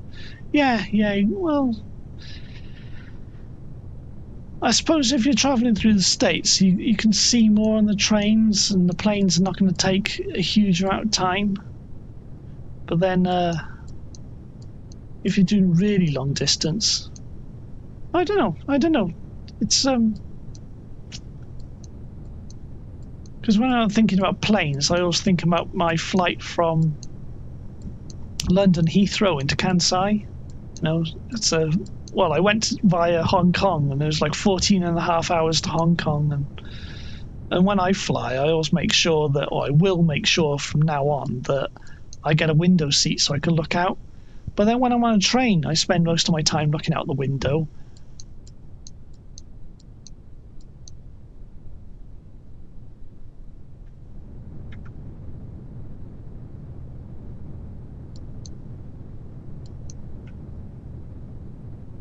Speaking of trains, it's making me think of something, or trams rather. A bunch of the old Blackpool trams are now working in San Francisco, aren't they? The old Blackpool trams. They bought a bunch of them, and I'm not sure if it's private or public, but a bunch of old Blackpool trams, which I would have ridden on when I was little, you know. Very long time ago. We're talking about very early 80s. They're now working in California, in San Francisco, which is interesting. The train network is so sparse for long distance in the US. Yeah, I mean, we briefly touched on Philadelphia earlier and Pennsylvania, and that part of Pennsylvania did actually have quite a large, a dense network of public trains at one point and trams, but it's not as much as it used to. Not as much as it used to. I got recommended a bunch of sailing videos recently, and there was one where a guy from the far northwest area between Canada and US, and it was a super pretty area. A lot of the States is pretty though. Oh, we're out of fuel. We're out of fuel. We're out of fuel. Oh, damn it.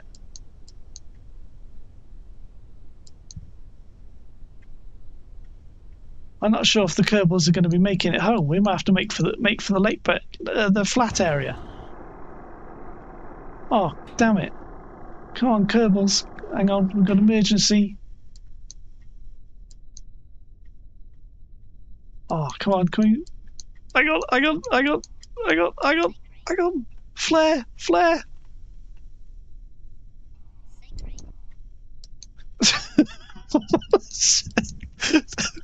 Okay. Didn't expect that.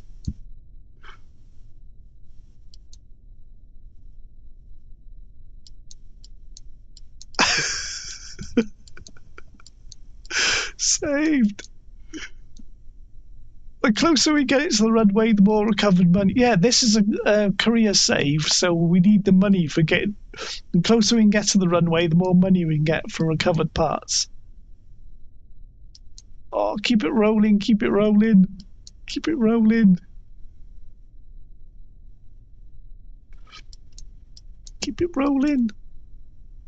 Closer we can get to the runway.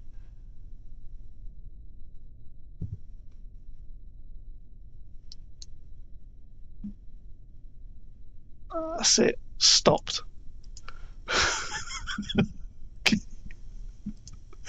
I just wasn't expecting it there. I wasn't paying attention. I wasn't expecting that to happen. Oh, they're all saved. They're all happy. They're all saved. Ah, oh, right. Anyway, I've been streaming for 6 hours now. Oh, I think it's time for a break.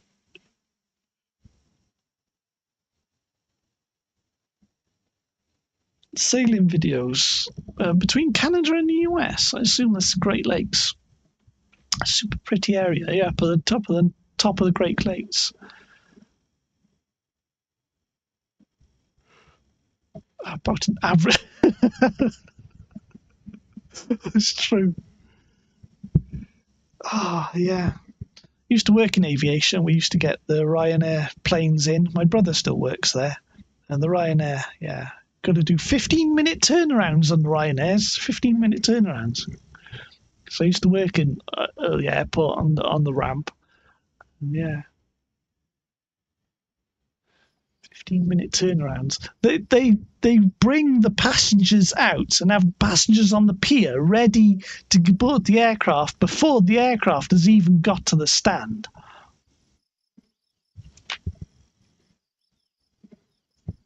It's incredible.